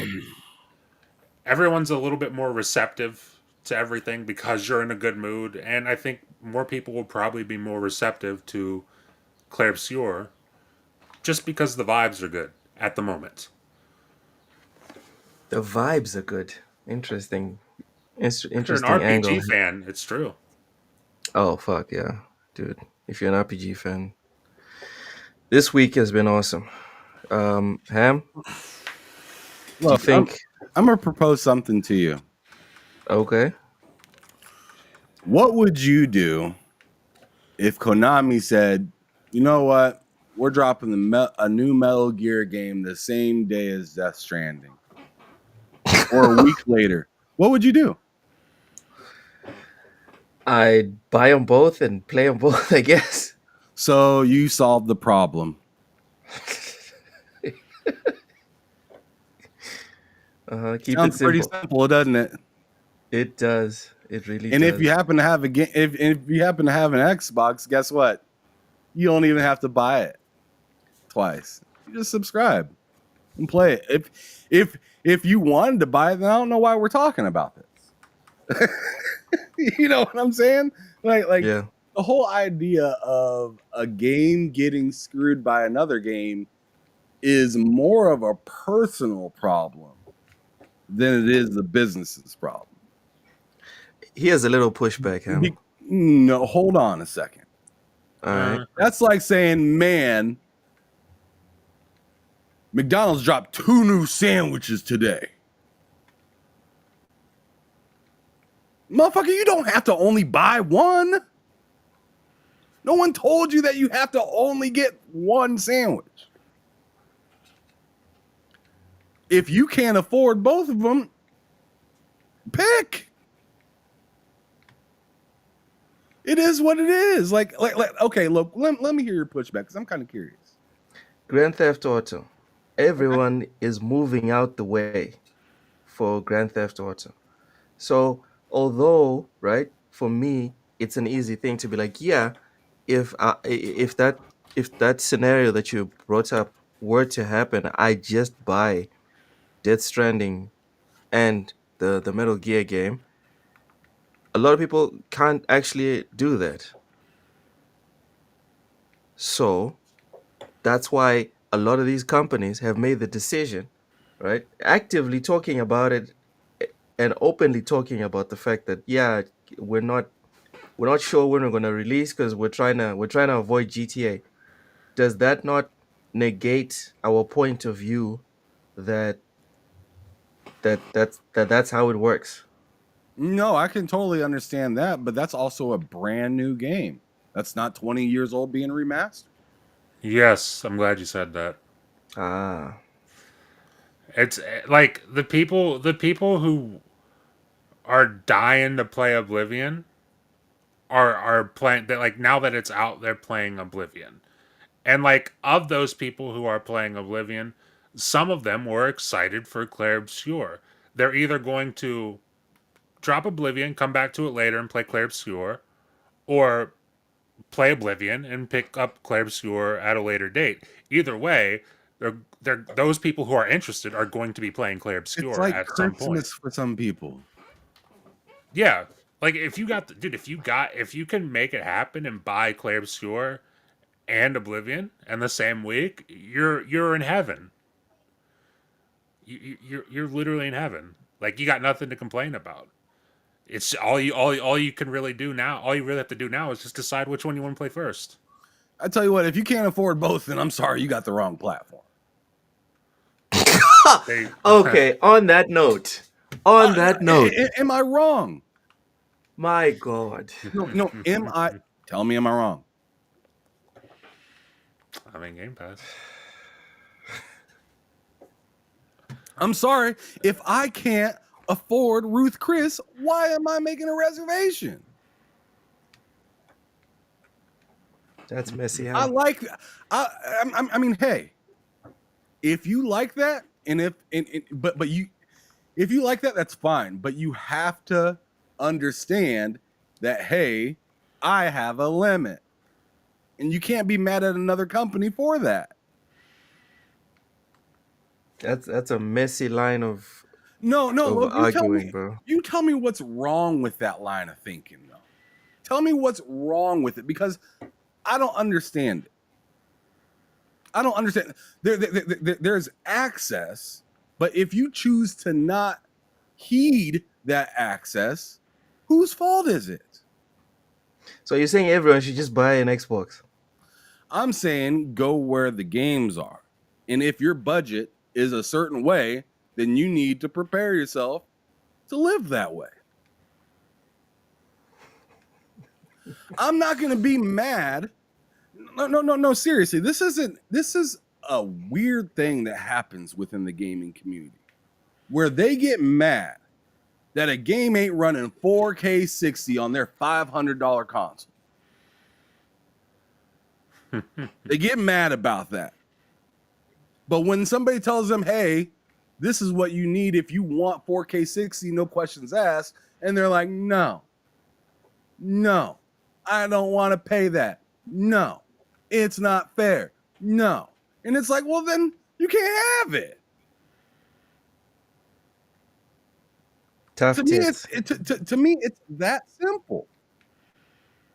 There are other routes to go. You can go GeForce Now. Oh, but I don't like. All right, well then it's your problem. It's nobody else's. There's plenty of different avenues to get into gaming, but people want to be stingy about one particular platform because it's their favorite, and I don't have time for that. Yeah. Ladies and gentlemen, don't forget to smash the like button. That was one of Ham's multitude of rants. He does this every single Wednesday and Friday. Please make sure to come through. Smash the like on the bell. Ham, like Fuzzy said in the comment section, he's not wrong. I man, like I'm grasping right now. Yeah, man, just He's not. figure He it isn't out. wrong. Like if Like I have if access you're to all these looking, games. I have access to Atomfall as yeah, well, and like a whole bunch. if you're Like I'm trying looking to for fight the him. best deal, then you should I get the can't. best deal. And if you don't want the best deal, then that's also fine. Like get what you want to get. But like, It's nobody else's problem, though. yeah, it's not a crazy thing to say, really. Yeah.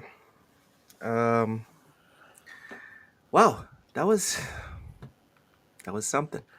All right. Let's get into Oblivion. Let's go. We made it. So, Matt, you've played it for a couple of hours. Are you comfortable? I've played it for a couple hours. Yeah, I've played for a couple hours. This Just a man couple is hours. disgusting. An hour here, an hour there. What's a few hours, Matt? He's What's a few hours? Let's It's find out. defined as a degenerate sack of shit. That's what a few hours is. Let's find Oh, out. goodness. We're gonna find out what a couple hours is. All right. This Check. man Check. How put many hours have 24 you put hours in on it already. So it says my game has been open for 12 hours and 49 minutes. God damn. So, making dinner in between there, taking a shower, going to get the mail, like just everyday things. I probably played this for about 9 hours. All right. 9 hours. If I'm being real. He's like, I bought a shower chair just for this game. Just for this game. A shower chair. I sit in the shower chair with my RGLI facing the other way, and my RGLI doesn't get wet, and I can play Oblivion. No, I'm kidding. But Oh my like, goodness. yeah, I played a lot of this game. I even told him before the show. I double dipped. So yesterday, when me and Vinny were in Discord watching the reveal, Vinny said it's up, it's live, and like I just fucking like threw all logic out the window. Like I knew I could play it in Game Pass, didn't care, don't care about that. Okay. I went to Xbox, I bought the deluxe edition, no questions asked. Within like 10 seconds, I bought it, and then today, I was like looking at Steam, madman. and I was like, it'd be nice to own it on Steam. Why not? And then I went to Green Man, and then I went to Green Man Gaming, and it's like $50 for the deluxe edition. I was like, well, of course, why not? So I double dipped on it. You No triple dipped. no You regrets. degenerate. Ham was right. Ham was right. No Fucking degenerate. regrets. I don't have any What? regrets. He triple dipped. Guys, he Double dipped. triple. No, Double. triple. No. Double. You already Double. have Game Pass. That's Nah, one. but I didn't get went. Game Pass to play Oblivion. You, I got Game Pass to Matt, play all the do games you that have Xbox Game makes. Pass? It Do you have doesn't Game matter, Pass? Matt. Okay. You triple dip. Okay. You have Game Pass. That's one. You bought it on Xbox. That's Not two. really. You bought it on Not PC. really. Strike three. You're out. Not really though, because Xbox Game Pass doesn't have the deluxe edition. Oh god. You're wrong, Ham and that's fine. No, he still Um, triple dipped on Oblivion. It's just not the deluxe. is coping. Is coping. Yes. I'm not Is coping. Yes, this is I'm not coping. coping. You guys are reaching. Yes, it's This is this is taking a tragic turn, quite frankly. All right, chat. Was this did he triple dip or did he double dip? I say Yes, he and triple while- dipped. Did I triple dip when I signed up for Game Pass in 2018 for Oblivion in 2025? Did I triple move the dip? goalpost. Don't Did move I the triple goalpost. dip? Yes. Dude. Okay, pay so we're all money, insane. You have Yeah. access every time you pay, right? Every time you pay for Game Pass, you have. I'm fucking with you, buddy. That's one dip, Woke, right? woke. Fucking with you, buddy. Man, that Chick-fil-A sauce is all gone. He's been dipping so much. Bro. These are levels of dipping, man. These are levels, bro. Like the most I will do is buy a game on Xbox and then buy it on PC. I'm That's exactly what I did. buying. I'm not buying That buying is a first party exactly what I Xbox did. game. I'm not buying a first Well, party I'm Xbox sorry game that's you're a always bozo, going. Woke. Loke, I'm a bozo. Loke, I put my hand up on my hip. What are we doing?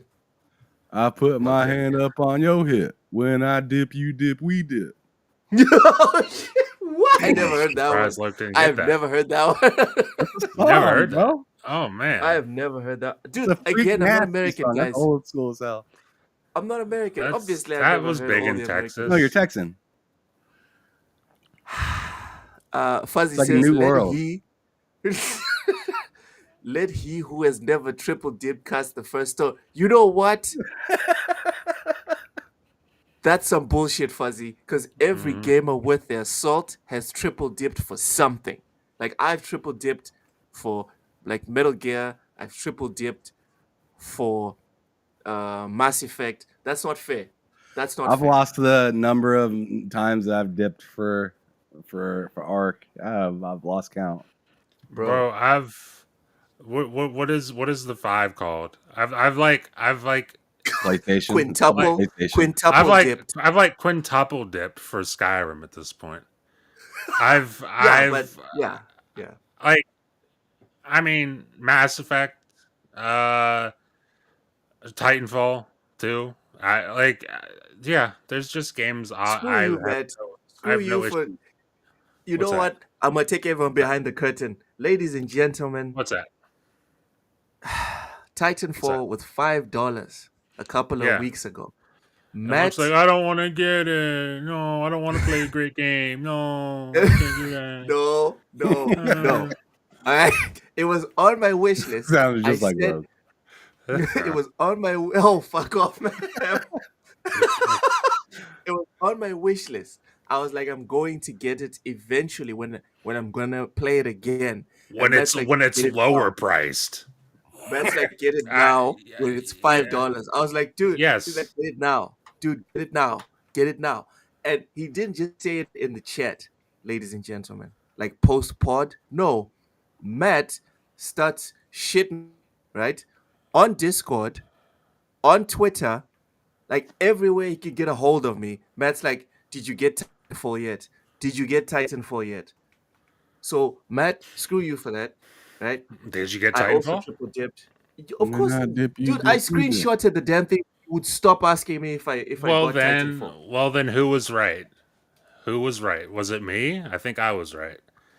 What? Look, I think I put was his right hand there. up on his hip. Right about what, Matt? I about right about you getting Titanfall too, because you should do it. And Okay. eventually, Loke, you agreed with me, and you got it. You know what? This is no. I'm not doing Ham. You've how many hours have you put into Oblivion? Because Matt's off his rocker. Matt clearly gets some sleep. How many Oh hours have yeah, you I put know. in? He put half I of the took two day. B12 gummies. I'm feeling fine. I'm wide awake. I'm wired. Ready to get off the Um, pod and put in another 6 hours. Oh, if only. If only. I got a show tonight.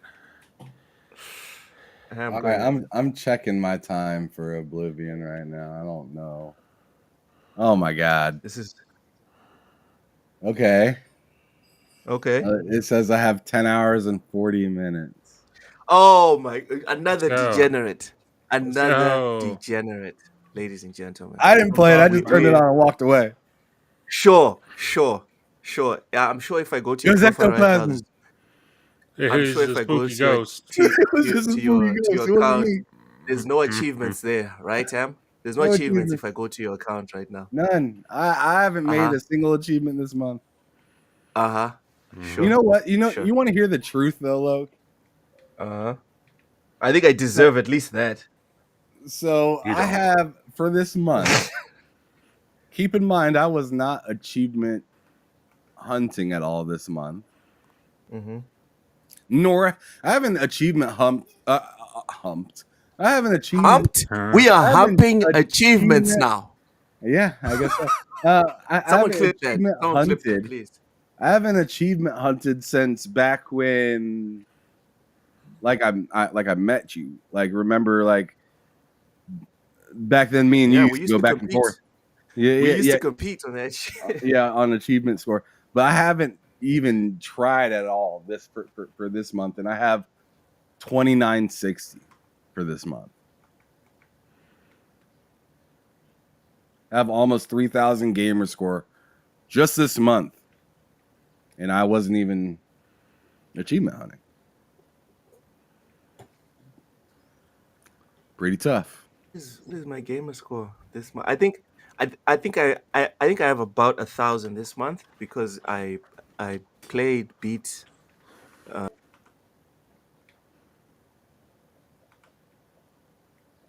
played a bit of Atomfall as well. Where is it? Huh? On PC it doesn't show how many achievements I've gotten this month. That's weird. It tells you. Really? Yeah, you Where just can I are see you it? on your Xbox or are you on your PC? On the PC. On the Oh, I don't PC. know how to see it on the PC. Yeah, that's what I was saying. I think on the PC it's kinda iffy. Kinda iffy. Alright, whatever. So yeah, ladies and gentlemen, we have two degenerates here in the chat, and that's why we got them here, right? Just no lifing Oblivion. Sapo says it's amazing. Too bad I spent most of my time repairing my Windows install, and then it took forever downloading the game. That sucks. That does suck. Matt, Yo. are you comfortable giving it a score? Fucking 15 out of 10. 15 out of 10. Not This biased. shit. This shit is the greatest. It's the best. It's game of the year. It's game of the year. Game You of said the it's year. But better no, than but Skyrim. But here's the thing: I might end up feeling that way by the end of it because it's newer than Skyrim. It's more polished and everything.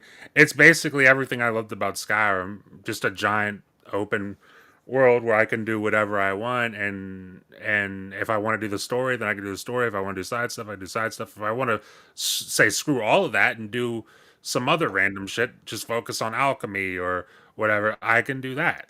Like it's everything I love about a Bethesda game because it is a Bethesda game, but it's newer. it's a newer, more polished Elder Scrolls, and that like we haven't got a new Elder Scrolls since Skyrim. And I know it's not a new game; it's Oblivion, but it's like, God, it feels new, and it's fucking perfect. Obviously, perfect. It's hard to say. Like, there's things that can be improved, like on the PC side, like performance is quite iffy on the PC Mm-hmm. side at the moment. But like in terms of the game itself, the gameplay, the art, the visuals, the animations, they did new The voice voice acting. acting, like everything. It's so fucking good, dude. It's just insanely good. Right, Are right. you gonna take a cigarette with that? What's that? You gonna take a cigarette with that, Yeah, Every right. dude. bro? The way This you said right it's now. I so know. fucking good. I'm like, whoa, what? I mean, if your mind went there, then hey, your mind went there. But Bro is currently getting fellatio. but From Oblivion. Jesus. But Now yeah. that's good service right there. Now that's a remake I'm paying for. He's like, I'm that's why paying I for buy that remake. Game Pass right there. Man. I just fall back. But yeah, right now this would be my game of the year. Oh shit! I'm sorry, man. I'm sorry. Yeah, you're 15 fine. out of 10 game of the year, fellatio guaranteed. Got it. Damn. What's the score? What? Are you comfortable giving it a score? Yeah, I'll give it an 8.25 in growing because I haven't seen enough of the game yet, and I want to beat this game, but it's on the like up and positive side, and I'm gonna start right there. But there is some issues with it. So like there's some things that irritated me while playing the game. So like the following mechanic is kind of a pain in the ass sometimes, but I've learned that fast traveling definitely helps that a little bit for the most part. So there's still like a few like things that you have to kind of work around to make work in the game, which is kind of like what some people would call like charm or jank that's in it. There's also like while running outside, whether you are on a Series S or a 40 or 5090, it does not matter. You are going to get some hitching when out in the open world. And it's not like so jarring that you're going to be like, I can't play this anymore, but it's going to be noticeable to the point where they're like, where you're like, man, they're not quite done with this yet. Like they still need to like get some optimization done with this game. Unreal Engine 5 tends to be like that, especially for this generation. So just kind of is what it is. But I've already closed off like 3 different gates. The only thing that's driving me nuts is getting over encumbered repeatedly all the time. But points into strength. Points into Yeah. I'm gonna need to do that because that Stop happens carrying everything, a lot. Oh, I'm not carrying. Well, the thing is, I'm carrying like a backup suit essentially, and like some swords. Carries a and backup suit, bro. I do. Because Because I also do. because your shit breaks in that game. So like, if your suit breaks, then you need a backup. I also carry a backup. Well, get used to being So I over just- encumbered then. Yeah, I just need to put a little bit more strength into my character, and it'll be fine. I'm not giving the game a lower score because of me getting over encumbered. Like that's not it. I'm not just that saying like serious. that's something that I'm kind of getting through a little bit. But as for the story, it seems really good. The graphics definitely look a lot nicer than it did previously. I find it funny that some people said that like one of like the tree woman characters looked a little bit more manly than now, and I was like, she looked thicker to me. Really? Yeah, in my opinion, I was like, I don't know. The other one looks a little petite. This girl looked like she got some drunk in the trunk. And she a tree, right? She got some trunk. It seems right. Would that work? Like a quick side note, would that work? Oh, Junk in her yeah. trunk? No, tree lady. Do you think you could make that work? Oh no, she's a tree. do you think you could have sex with a tree? I don't. It's a. I I don't mean, think it's a so. lady, Look, right? It's a tree lady. no, it's a tree. It's a tree. No, it's a tree lady. It's a tree with a lady's figure, but it's a tree. I don't think it has the anatomy of Wait. a Is woman. it sentient? Does it speak? Because I've never played Oblivion.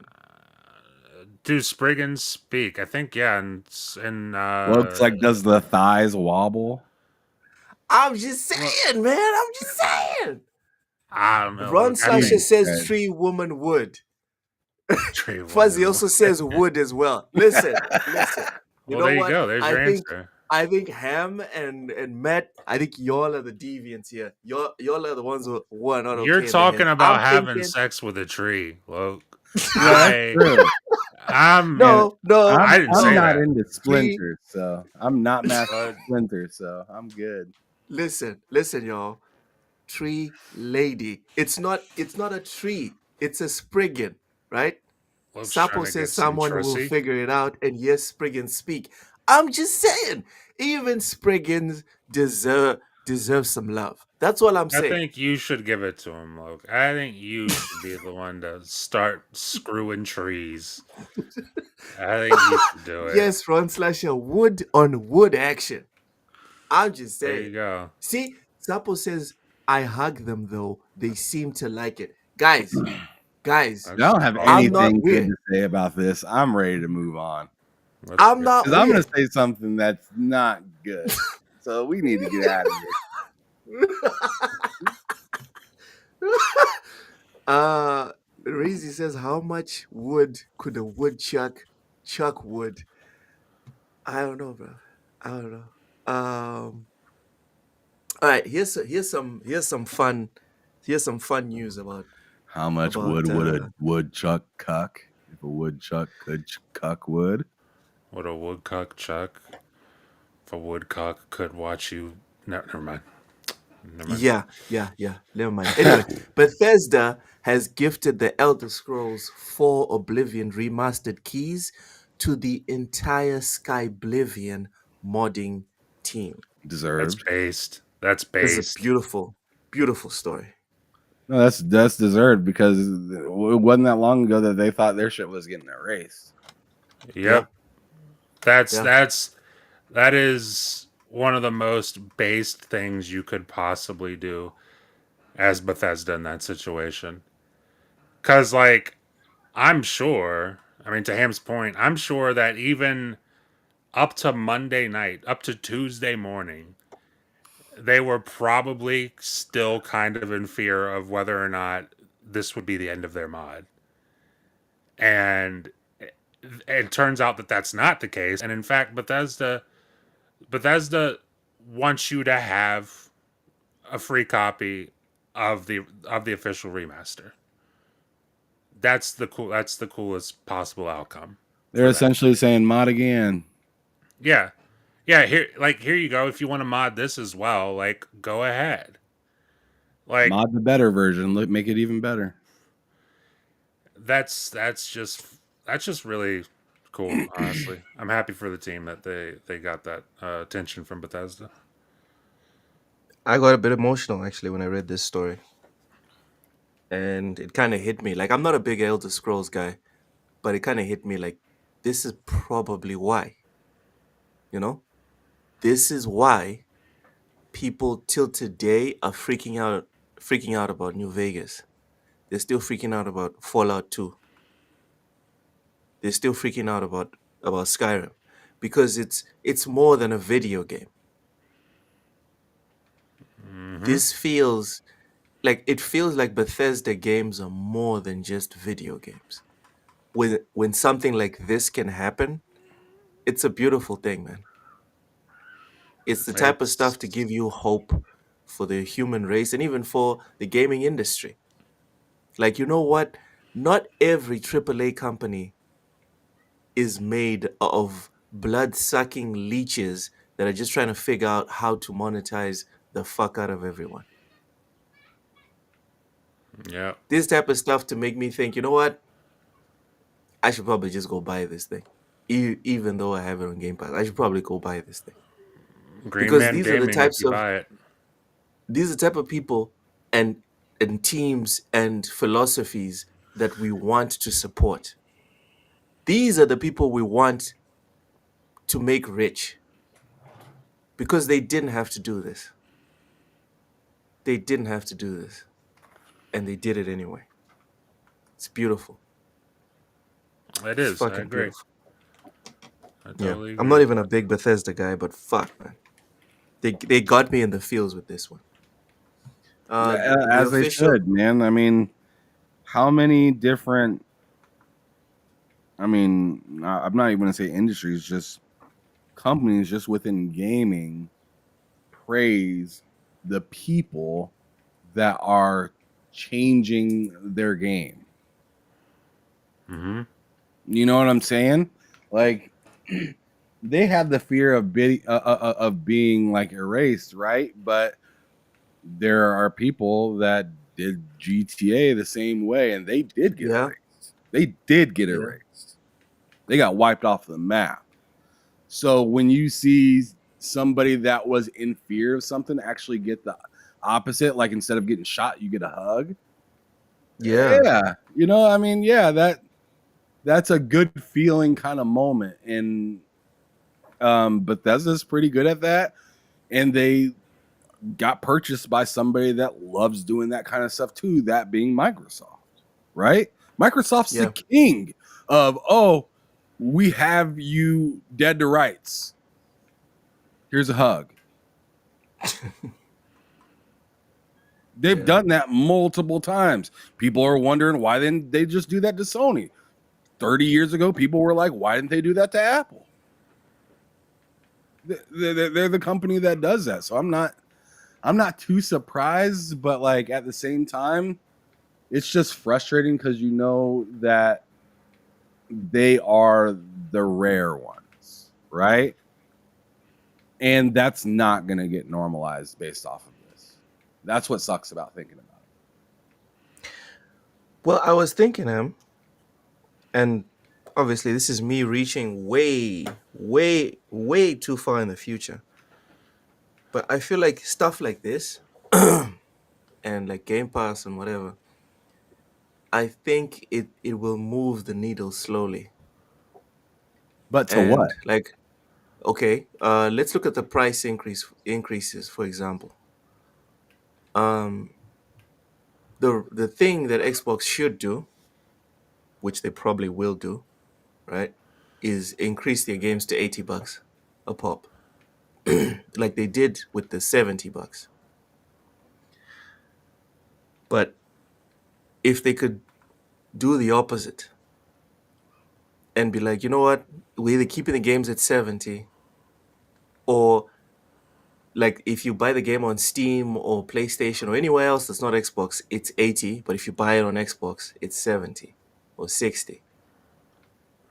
I think that would move the needle long term. Oh yeah, I think so. Especially if you especially if you're the average person that goes to the store and you're looking at the PlayStation aisle and then you just so happen to pass the Xbox aisle and you're like, wait, why is the game $10 cheaper over there? Yeah. Yep. And I then the think guy over at time, yeah, it Walmart, would. Not right away, but it would eventually over. And the way Xbox thinks about things, or I should say Microsoft more or less, the way Microsoft thinks about things is so far in the future. Like in the terms of like, how can we keep this sustainable, or how can we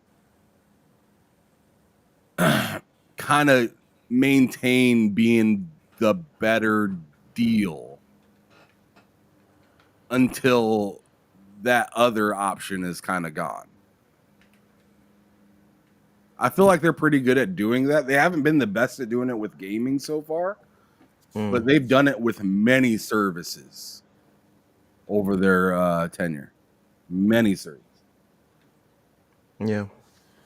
They just put down the money, they put out the program, and then they just wait for everybody else to fail. Yeah, because everyone's talking about $80 from Nintendo. Everyone's talking about just remasters all the way from PlayStation all the time. Can you guys imagine what would happen if 6 months from now, 8 months from now, PlayStation finally announces that it's definitely going to be $80 moving forward, and then Xbox is like, you know what? It's staying 70. Or worse. What if they say, you know what, we're bringing it down, we're bringing it back to 60? It's the most anti-Xbox thing that could happen, because Xbox usually doesn't take the easy dub. But if all they had to do is just stand pat with everyone increases prices, all they had to do is just stand pat and be like, no, our games are still 60 or 70. Everyone else talking about 80 and 90. I think that would move the needle. Maybe not immediately, like you said, Ham, but in like 2 or 3 years, 5 years maybe, a lot of people will be like, you know what? I'm out, bro.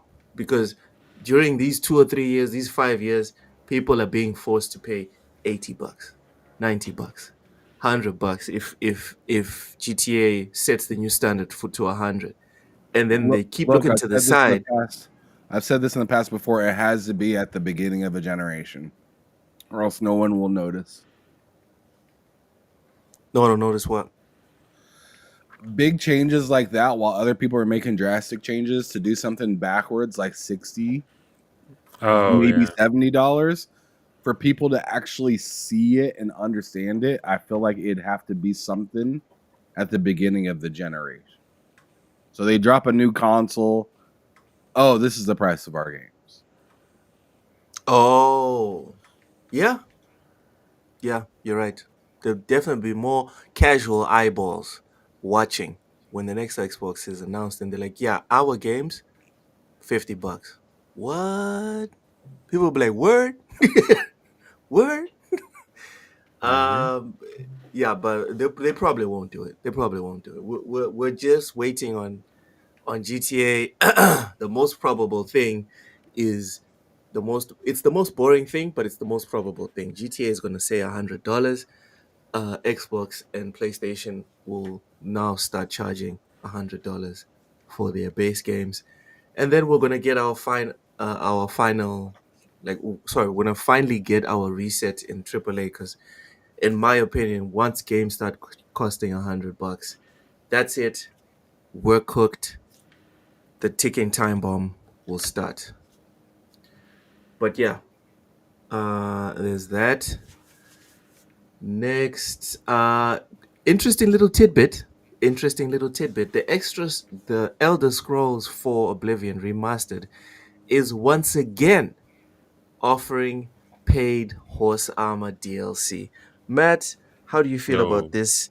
Keeping with tradition, are you happy with this, or are you frustrated? Because I think it's it almost feels hilarious. like a meme. It almost feels like It's a meme. It's a meme. If it wasn't, put it this way, there'd be a deluxe edition whether or not this was a meme or not. Yeah. But the reason that horse armor exists as part of the deluxe edition is for the meme. You think they're leaning all the way in? Yeah, absolutely. That's 100% what they're doing. Like, they know. Like, they know about the horse armor meme.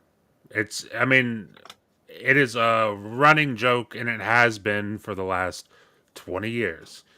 They're well aware of that, so they knew exactly what they were doing with that. I think it's funny.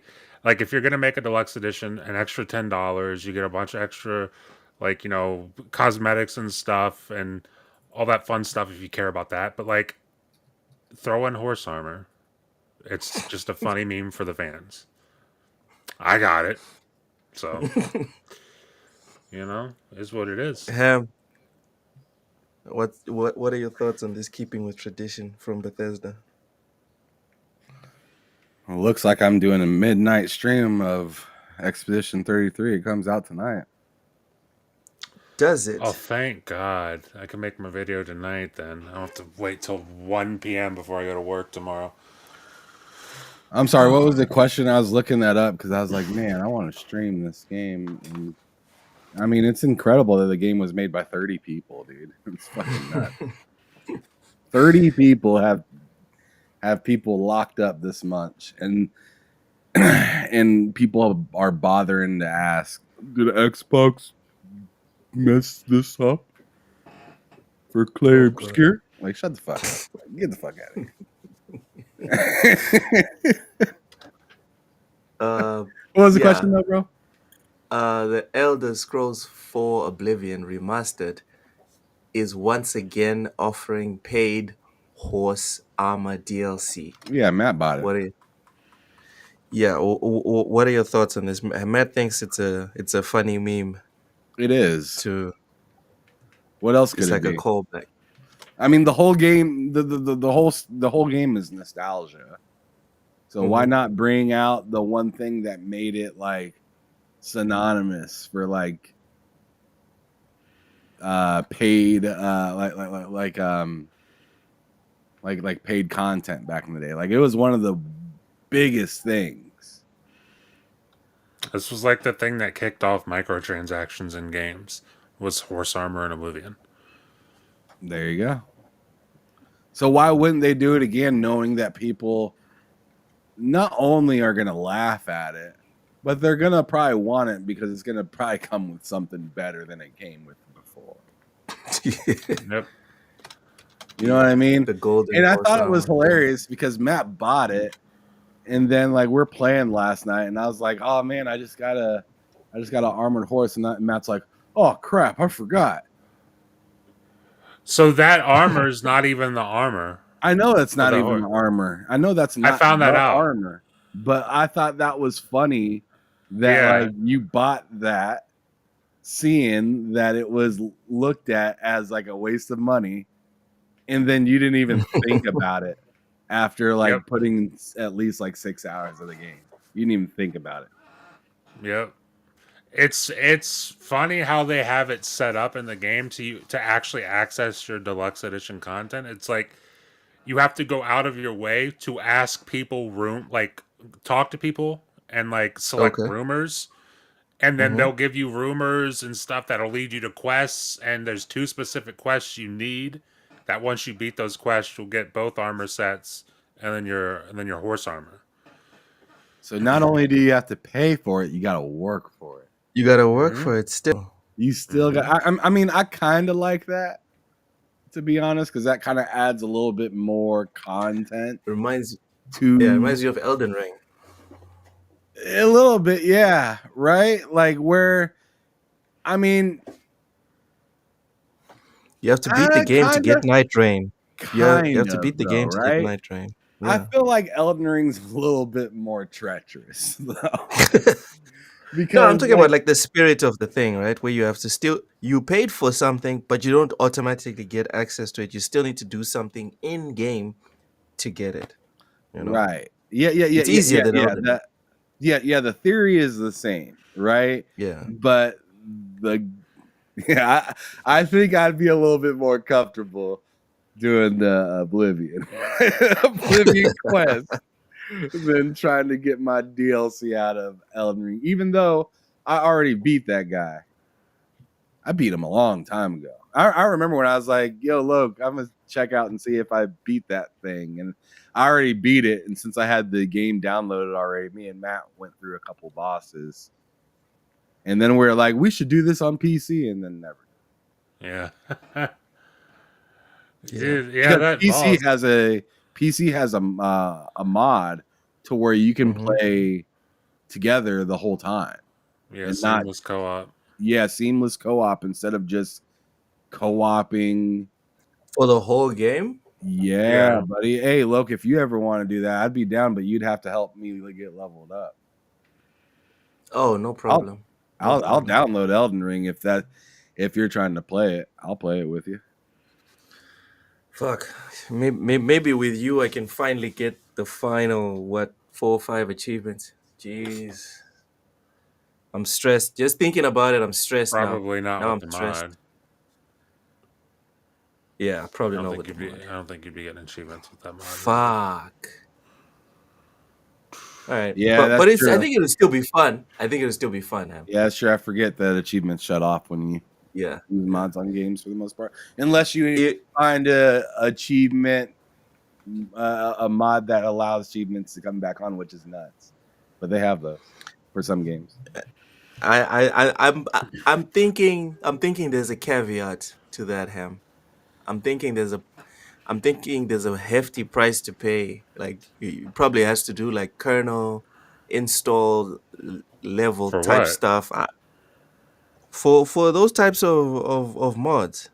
No, it's No, just a mod. no. I mean, you can be suspicious of it if you want, but it's literally just a mod. It's not gonna. It's not like in your computer doing funny things on the back end of it. It's not. Well, they're on Loke's any desk right now. Right, it's not gonna take control of your computer. Man, screw you guys, making me sound like I'm give me access paranoid. to your computer, so. Yeah, and then it's got like a weird, like I don't know, Indian accent to it. Hell no, I'm not Jesus. doing I that don't shit. think you got to worry about that, bud. No, It is no. just a regular ass mod. Yeah, it's just a regular ass Indian accent. It's fine. All right. Before we get canceled. Yeah, hey, the last brother that helped me was Indian, and he was mad helpful. Mad helpful. Yeah. You know, we were watching Linus Tech Tips, Mm-hmm. and that was great. Oh, yeah. Yeah. Why? What happened there? That's all I'm gonna say is that was great. No, now I need to know what happened. You can't just come on, Ham. You can't just tease like that and then be like, nah, that was great. What the fuck? Well, What there happened? was like 6 different calls. The Indian guy got one Linus. of the best scores. Wait, Linus Tech Tips was calling like customer No, support. they He does do. like a They different do. show. Yeah, he does. I forget what it's called. Secret Shopper. So like, he'll get somebody who works at the company that nobody would recognize or know to like call out to like people who manufacture like pre-built PCs and see who gives them the best service. Because obviously, if Linus called them, then they get like VIP service. So they get somebody Yeah, that they because don't it's know. Linus. Exactly, they get someone they don't know to call, and whoever gets the best service by the end of the series, they do series of this. Like they'll do the call, right, and they'll rate how the call went, how helpful was the person, what information did they give them, were they actually able to help them, and then the next video will be like, okay, we ordered the PC, now we have it. How good did they do with building this PC? And it's like a whole series they do. But like, yeah, they like Ham's talking about like I have like in that video, I don't know, a couple different calls. And it's The like Indian guy got like 3rd place. yeah. The guy I don't know. He's either Canadian or I think he is American. But he kept telling that fucking woman to go fucking to the website. That Dude, shit was killing me. dude, the most Build your own shit. the most non for like a Canadian or American, the most non-foreign sounding person there was the least helpful motherfucker. Like Really? she called and he's like how can I help you? And she's like, I want to buy a gaming PC. And he's like, you should go to the website. And she's like, but I don't know anything about PCs. I'd like some help buying a gaming PC. He's like, have you checked the website? Oh my god. Why are you calling? I'm just like, dude, this guy is fucking horrible. Damn. That shit was weak. Dude, it was If like the terrible. owner of that company sees that video, he's out of a job, right? I mean, that guy's gonna get reprimanded for sure. If they can nail down who that guy was, he's not gonna look good for him probably. Jeez. Because that video's out there now. That guy's voice is out there. I'm sure his boss knows about it. Yep. I know. Yep. Richie says, didn't Star Wars Outlaw Deluxe Edition come with a horse that nobody bothered to find? I don't know. Ham, did you get the deluxe edition for Outlaws? Who's seen No. a horse in Star Wars Outlaws? See, that's where Must that be game like doesn't a- make any sense to me. Why would I want to play Star Wars and ride a horse? Weird. Just weird. I mean, isn't there a speeder? Isn't like the thing in Star Wars Outlaws Yeah. is there's a speeder, like a badass fucking speeder bike. Why would I be riding a horse? Should have been like a different type of speeder. That That's game what- makes that's me what they should have sad done. just thinking about it. Because I had all the intentions on beating it, but it just kept crashing and crashing and crashing. Yeah, Just I like what I don't wanna played. beat It it just, anime. it just kept fucking me over. It beat with me crowd saves. instead. The Yeah, there game we beat go. you, Ham. That's what some it good feels shit. like. Ubisoft, well done. Well done. You're making, now Yeah, you're, well done. now you're Ubisoft. building game. Yeah, Beat me. Ubisoft builds games that beat gamers. That's innovation Mhm. right there. Right? That's what we It call is. innovation, Jens. It's impressive. Rachie says they fixed Lord of the Fallen and now you can invite someone who doesn't own the game. I saw Ham, that. I think you bought the game, right? I tell Yeah, you he did. what, it needs sure as did. many people as it can get. It does. Apparently they've like updated it big time. They're calling That's it Lords of the Fallen 2.0. I saw that, and I'll tell you what. I bought the game not long after it launched because I liked the concept of like two different worlds, Mm. and I played it, and I was like, "That's a cool concept," and I just never played it again. No, I take that back. I played it with Ham and co-op, and within like I don't know how long did we last on that? An hour, maybe. We lasted, I'd say about 2 hours of playing the game. One of those 2 hours, we were like doing the same thing over and over because we couldn't figure out where to go. Then we figured out where to go, and it just, I don't know, it just didn't feel very fun. No, that game is not. Like, congratulations on the 2.0 update, and I guess, you know, whoever, like, the fans of the game are excited, but dude, I'm not. Yeah, I'm not there for that, probably. No good. it didn't hit the mark for me. I just wasn't really feeling the characters. Didn't really care about. I thought the cutscene that I remember laughing really hard at a cutscene, and that was like the wrong feeling I should get from that game. Were you? Oh, you weren't supposed to laugh at that specific cutscene. No. Oof. I remember laughing at it and just like I feel bad saying that, right? Because these people pour their heart, blood, sweat, and tears into these games, but like some games just don't hit for certain people, right? And that was one of those for me. Like I couldn't take it serious. That sucks. Yeah. That sucks. Thank you, Rachie, for the $2 Canadian super chat. Says, can we talk about how attractive Oblivion NPCs are now? Oh, it's great. Dude, I was streaming Oblivion last night, and Rachel was in the chat, and we were kind of going nuts over it. How much better the NPCs look in Oblivion versus the original. It's crazy. Man, it's crazy. It is. It's why people are insisting it's a remake, not a remaster. I'm on that. I'm 100% on that wave too. This is a remake.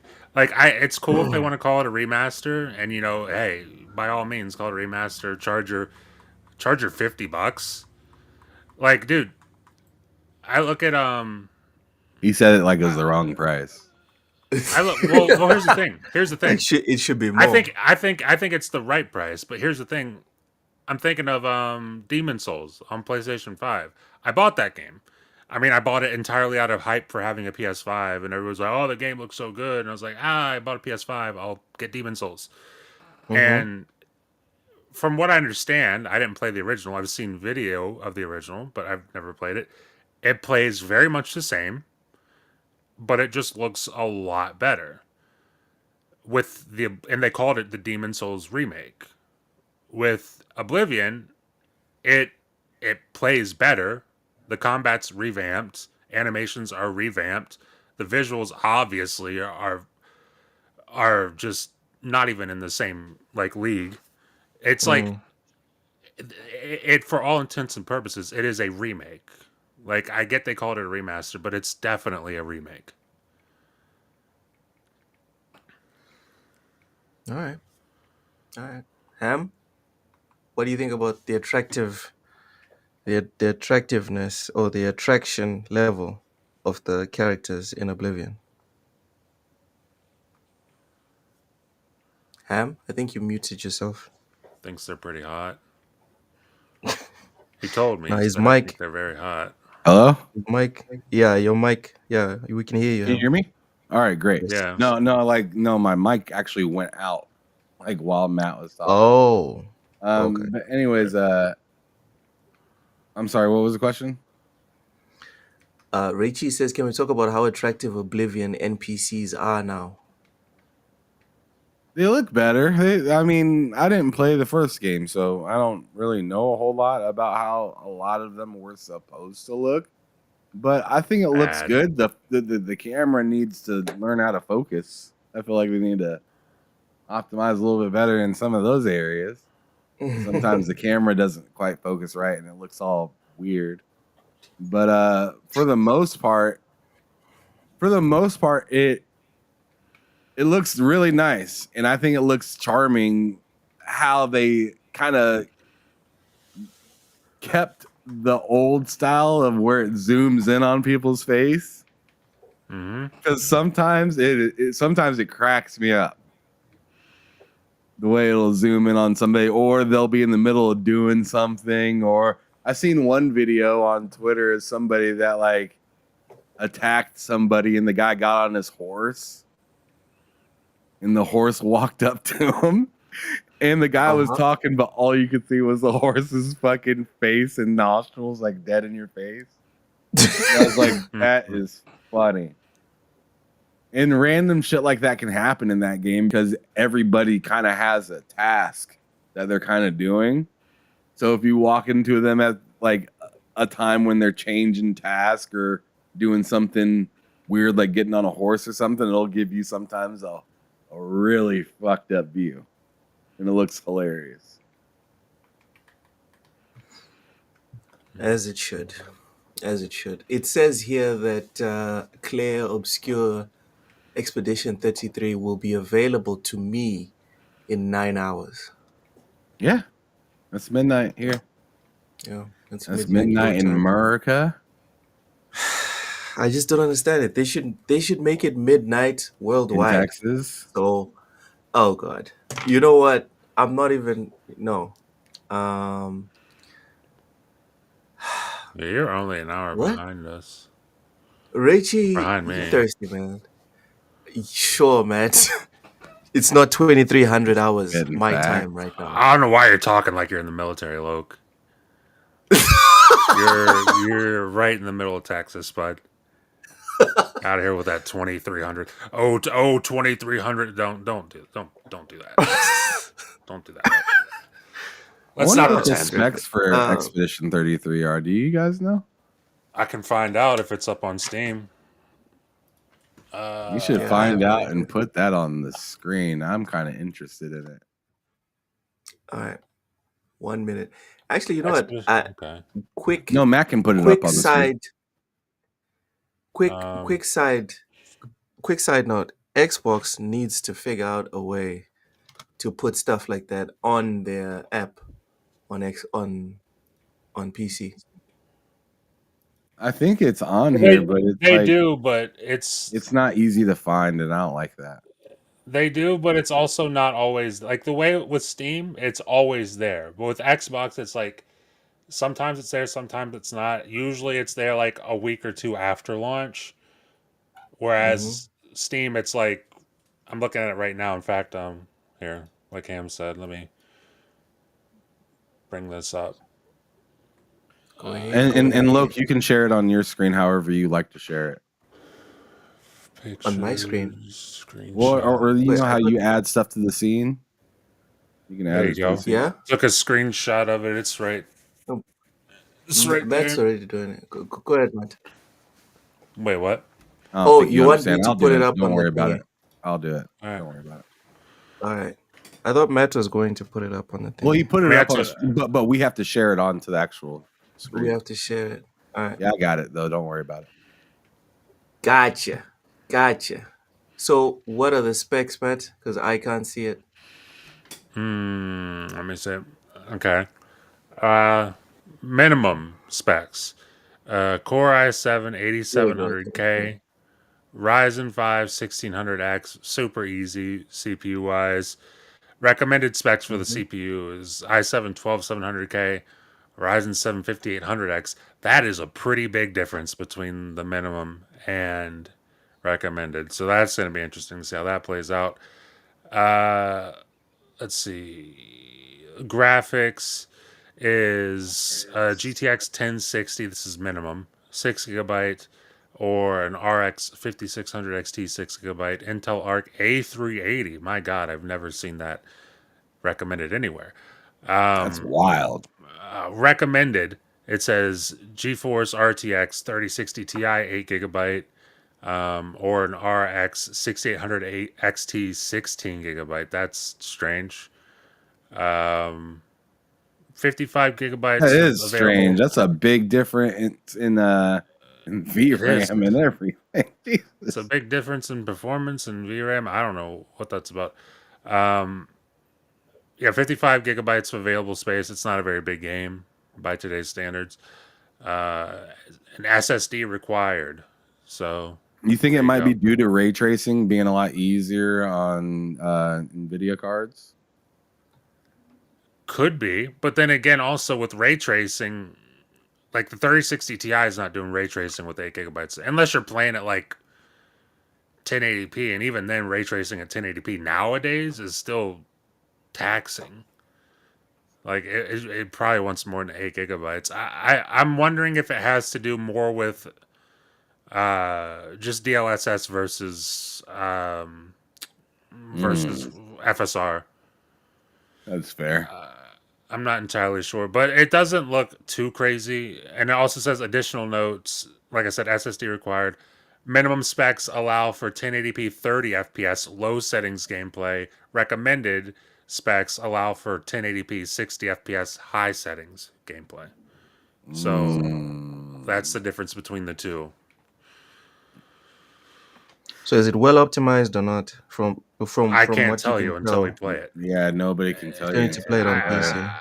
I cannot tell you until we play it. I would say the only thing there that worries me is the jump from minimum requirements for the CPU to recommended.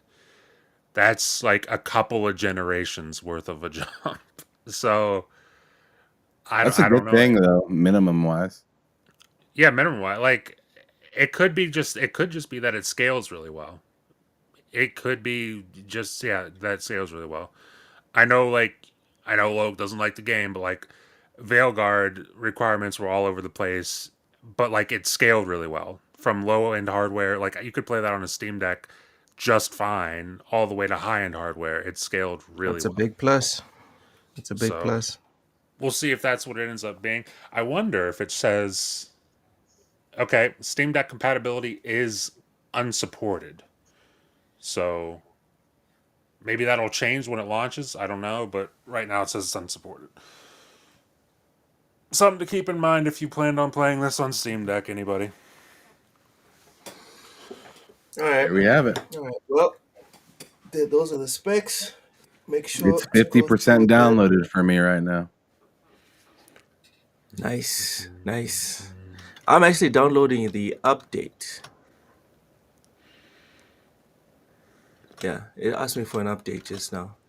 Anyways, that's all I got for today, as far as the topics that we were to discuss. I'm aware that you guys want to chop up the Last of Us TV show, so y'all have a good one. This is Loke kindly backing up. Huh? Yeah. That's Y'all, what you should y'all have say. a good one, I and should say, honestly. I'll see you guys on Friday. Make Hang Look sure out, to like talk come about Homer through. Last right of now. He Us. look like Homer Simpson right now. He backing up into the fucking trees. Yeah, y'all make sure to show up for Ham's stream tomorrow. Bye bye. Looks like turn off the damn lights before you leave. Cheers. See you, bud.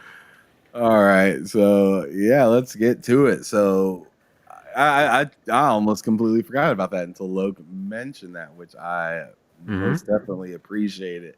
So Last of Us, we watched episode 2 of that just the other day, and it was kind of a big deal. Mm-hmm. There was a pretty rough scene that happened within that game. I think we can agree. Although, dude, I'll tell you what. I like as soon as I watched that, when I went to go to bed that night, I just started scouring YouTube for like reactions to Last of Us. I just type in Last of Us season 2 episode 2 blind reaction. So it's like people who have never seen or heard of The Last of Us until the TV show. I just want to see their reaction. Knowing what's going to happen in the episode, I'm like I got to see people's reaction to this. And bro, the amount of women I saw just bawling their fucking eyes out, just beside themselves watching. I mean, it's not funny, but it's just like God. Yeah, it is.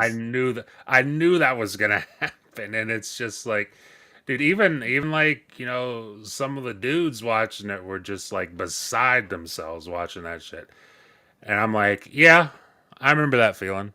I remember that feeling when I played the game. And it's just wild to see it now with the TV show, everyone's reaction. So you seen some reaction? You watched some reactions to it. I did. I sure did. Man, do you have a link to those reactions?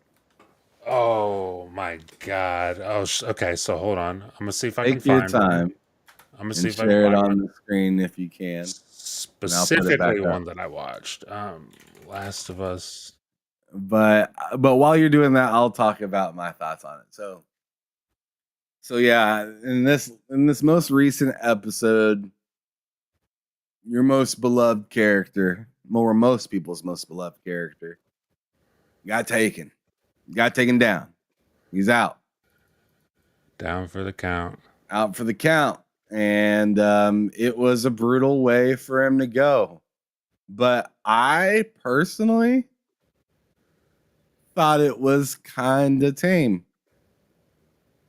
The feeling that I got when I played the game outweighed the feeling that I got watching the show. Yeah. And maybe that could have been due to me knowing what was going to happen, or maybe it had to do with, I don't know.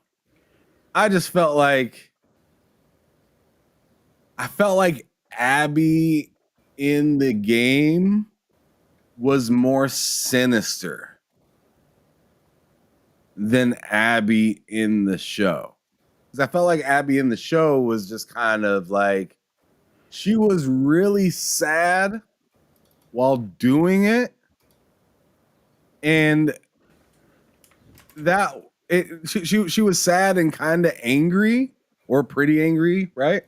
But I felt like in the game there was like a mixture of angry, sad, but thrill and enjoyment. Mm-hmm. And I didn't feel like she really enjoyed what she was doing to Joel compared to in the game. And I also didn't feel like her people had her back as much as they did in the game. Yeah, I agree with that. I felt like the people were. I felt like the people were just like, "Oh, that's not nice. That's kind of mean. Don't do that. That's not who we're supposed to be." And I get that in the video game they also mention, hey, we're not like people killers, we're just trying to get back this person. But I felt like they were all on that mission together, like hardcore, compared to this one where it seemed like people were like kind of not liking what was happening, would rather do something else. Like maybe I don't remember parts of the game. Tell me if this was part of the game or not.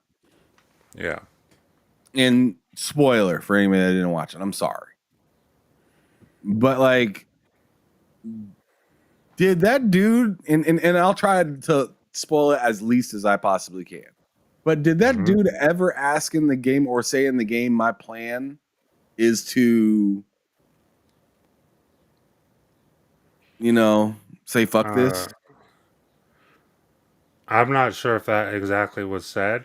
Because you remember what I'm talking about, right?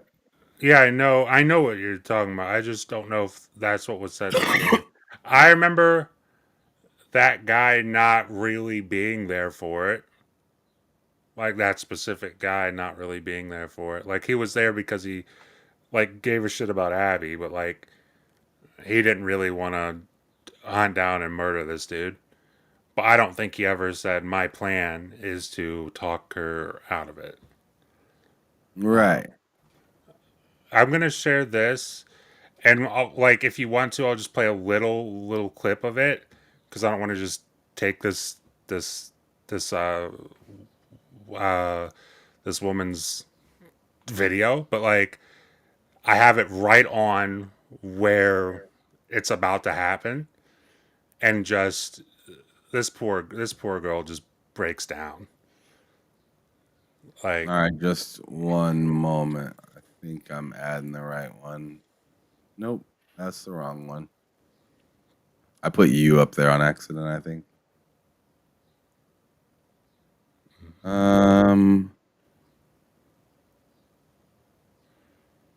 There you go. All right, so I'll just play this really quick. Let me get that stupid border off of there. There's no audio. There's no audio to that? No. I don't know why there I don't know why there wouldn't be. Did you share your window with audio? Hold on a second. Let's try that out. Oh, I need to share a screen or a tab instead. Okay. Hold on. Well, that changes things.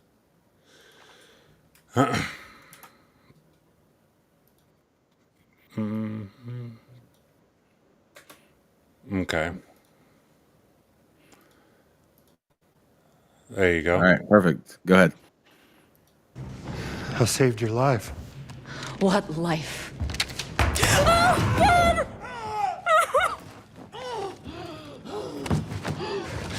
Tourniquet him. Mel, let's just do what we came to do.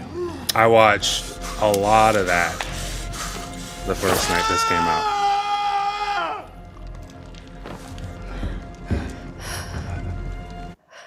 Is Ellie gonna like show up? Skip ahead just a little bit. You stupid old man. You don't get to rush this. This is so fucked up.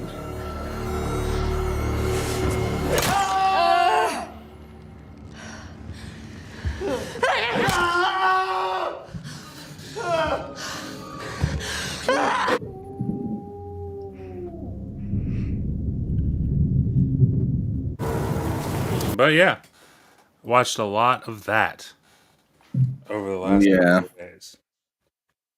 Oh my god! But dude, yeah, it was a rough episode to watch for sure. I thought all around the acting around it was really well. I just kind of didn't feel as I don't know. I didn't feel as I don't know. Something about Abby in the game was just so much like she felt like she was into it. Mm-hmm. Compared to this girl where she felt like she like was almost kind of forcing herself to keep beating him. Yeah. Well, Where, to Go ahead. Ty's point, I think Ty's kind of right here.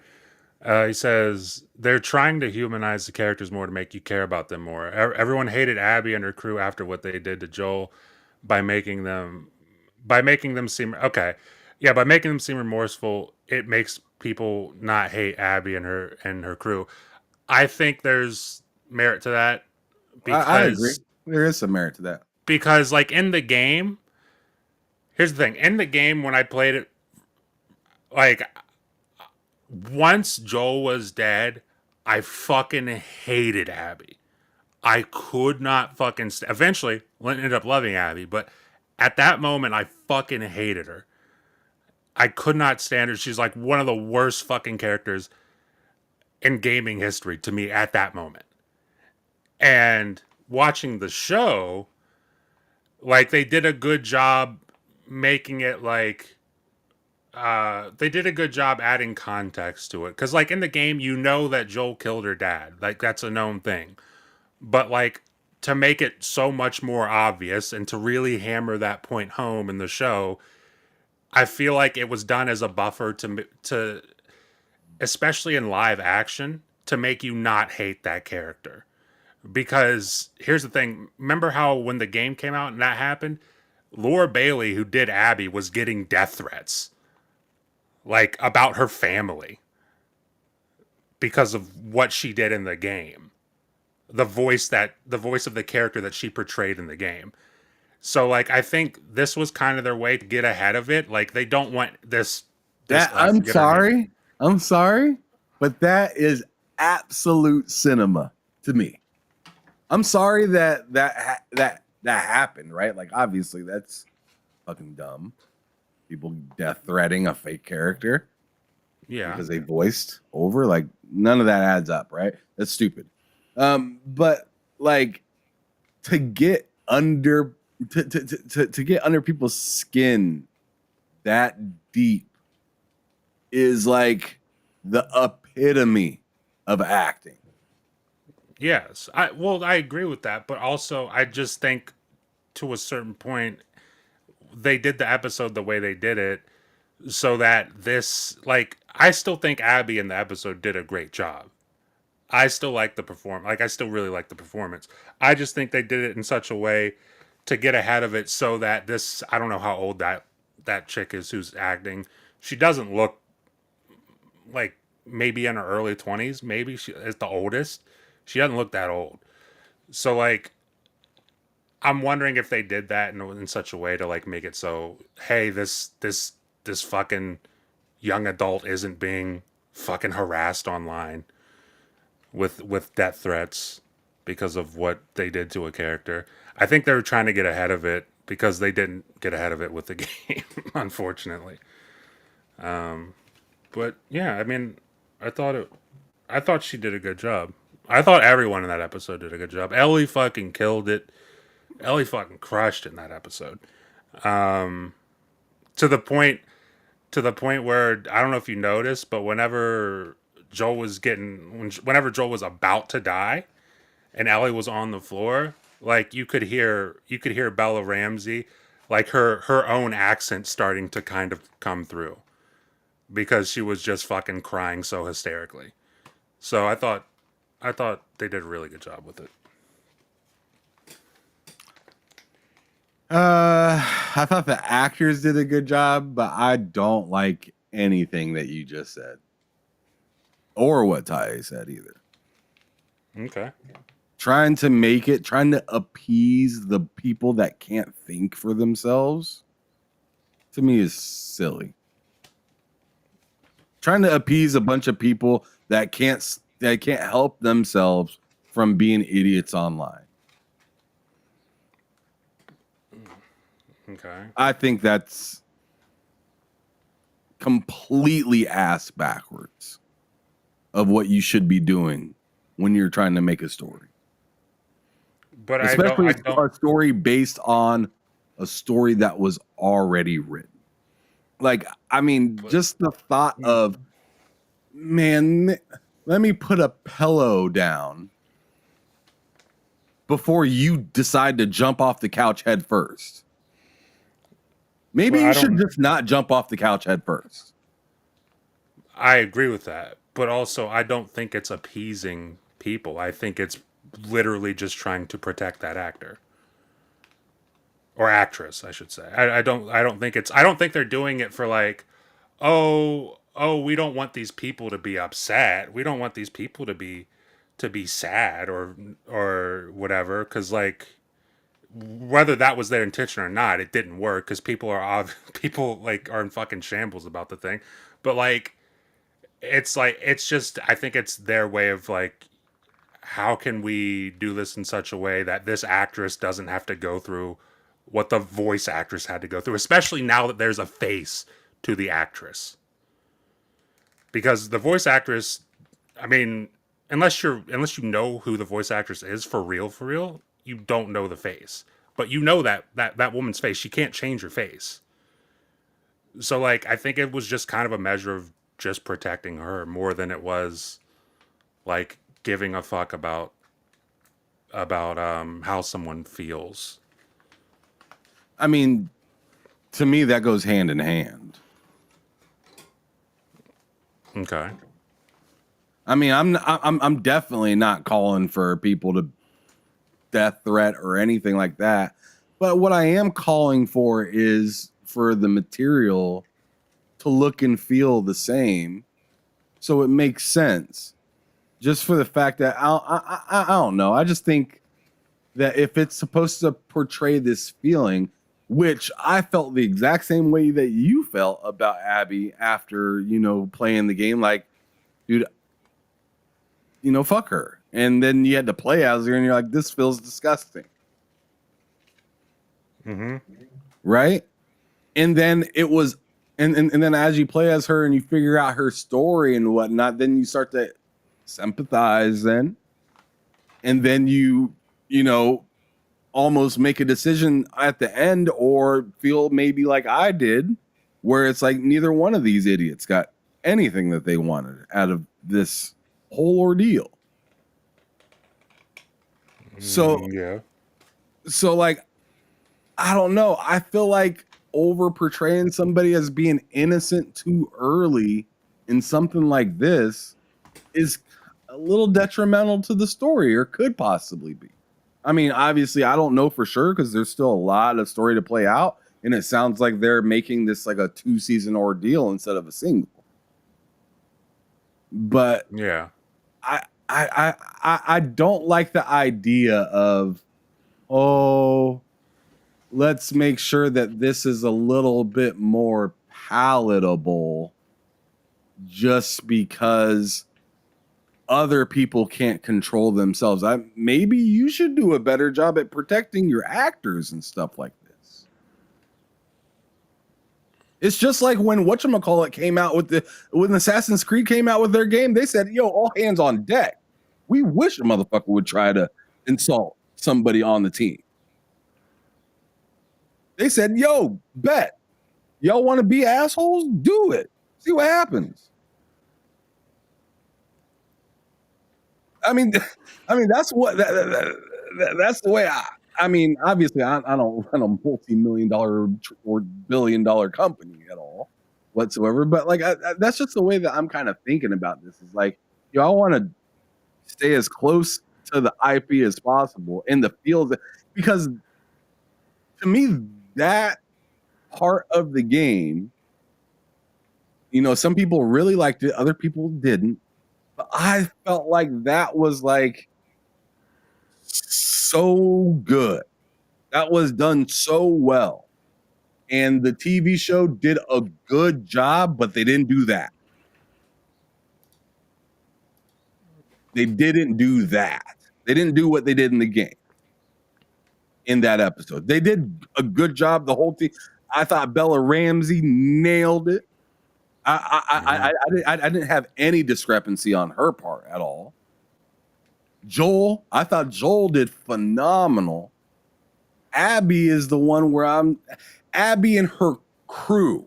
Abby and crew was my kind of like, Like I felt Okay. I feel like Abby, for the role that they written for that character, for who acted it, I feel like she did great. But as you said, their whole plan, or it seems like, and this is what Ty said as well, their whole plan was to humanize the character more because of whatever vitriol. I don't like that. I don't like it. But also maybe, I mean, and just plain devil's advocate, but also maybe it's like that was something they wanted to do in the game, or maybe in hindsight they thought we probably should have done this in the game, and it's like, well, we get another chance to do it. Let's do it in the show. Hey, that could have totally been a thing, right? Where it's like, man, we wish we would have had the money, budget, and time to implement more backstory on her and actually give you like more snippets of like the previous game and the shit that you went through or something like that, and kind of Kojima it out a little bit, reading memory cards and shit like that. I don't know, whatever. Like maybe they did think that, but like the result is they didn't get that. And the result of what I'm seeing is just what it is what it is. I'm not mad that I watched the episode. I felt like it was a good episode. I loved the city part.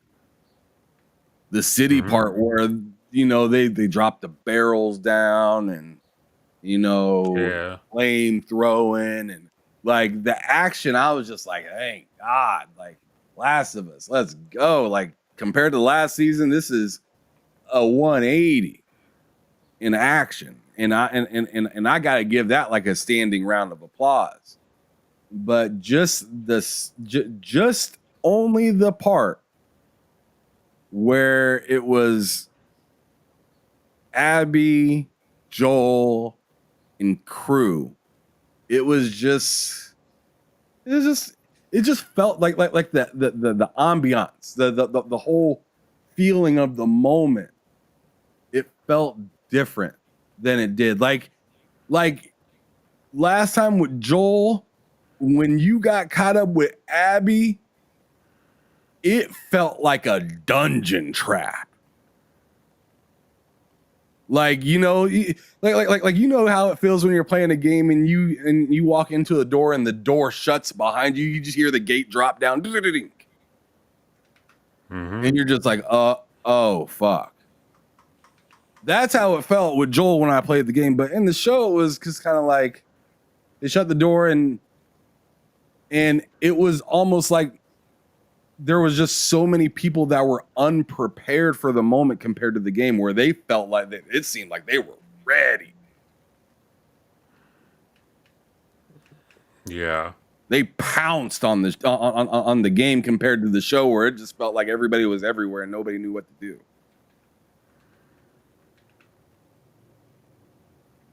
That's anyways.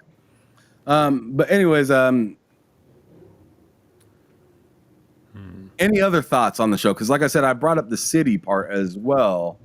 And there was some pretty wild stuff that happened outside of just Joel, Ellie, and Abby. Yeah, I mean, I thought the episode as a whole was really, really good. So far, I mean, first two episodes, it's better than the first season's first two episodes. I don't see why it wouldn't.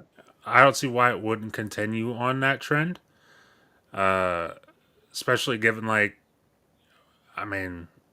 how I feel about the story in Last of Us Part 2. I think it's really fucking amazing. So I have high hopes for this season. The action, like you pointed out, there's so much more action. Again, first two episodes, so like things can change, but just the first two episodes, there's more action than we saw in the whole first season honestly. And it doesn't even feel that close, honestly. Like, just last episode, there was more action than we saw in the last season. So, Yeah. I mean, they're nailing that. Story's great. The acting is just phenomenal. I don't have anything really negative to say. I mean, I think they're doing a good job. For me, I think they're doing a good job adding context to different scenes. They also did it in the first episode as well. I'm trying to think of like what I would say negative about it, but I'm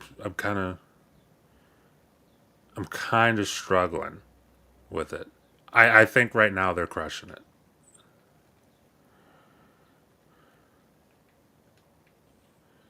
Yeah.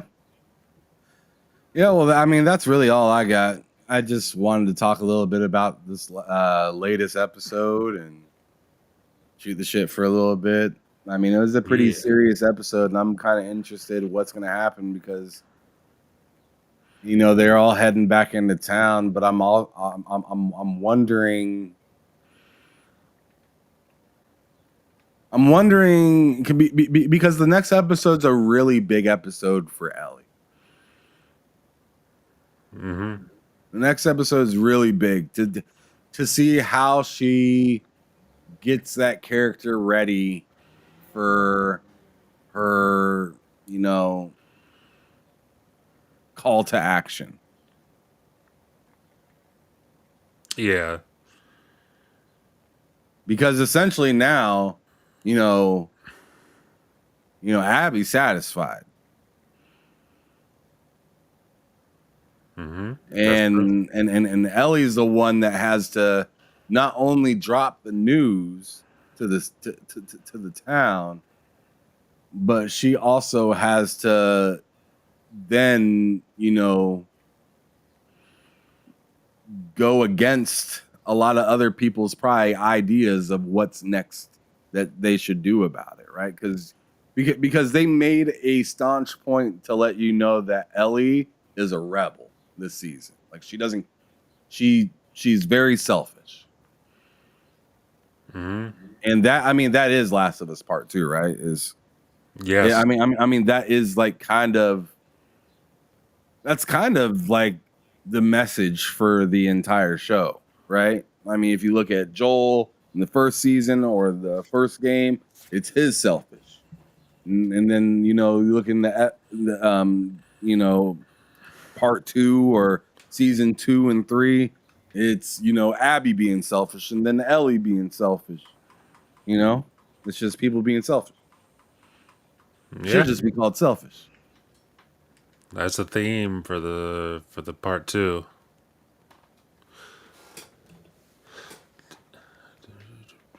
Yep. So I don't know, but anyways, maybe we'll be back next week. I know I'll be back next week, but I'm not sure about Matt. But we'll definitely talk about it. Yeah, we'll definitely talk about it next Wednesday about episode 3 after watching it and whatnot. But we're gonna get up out of here.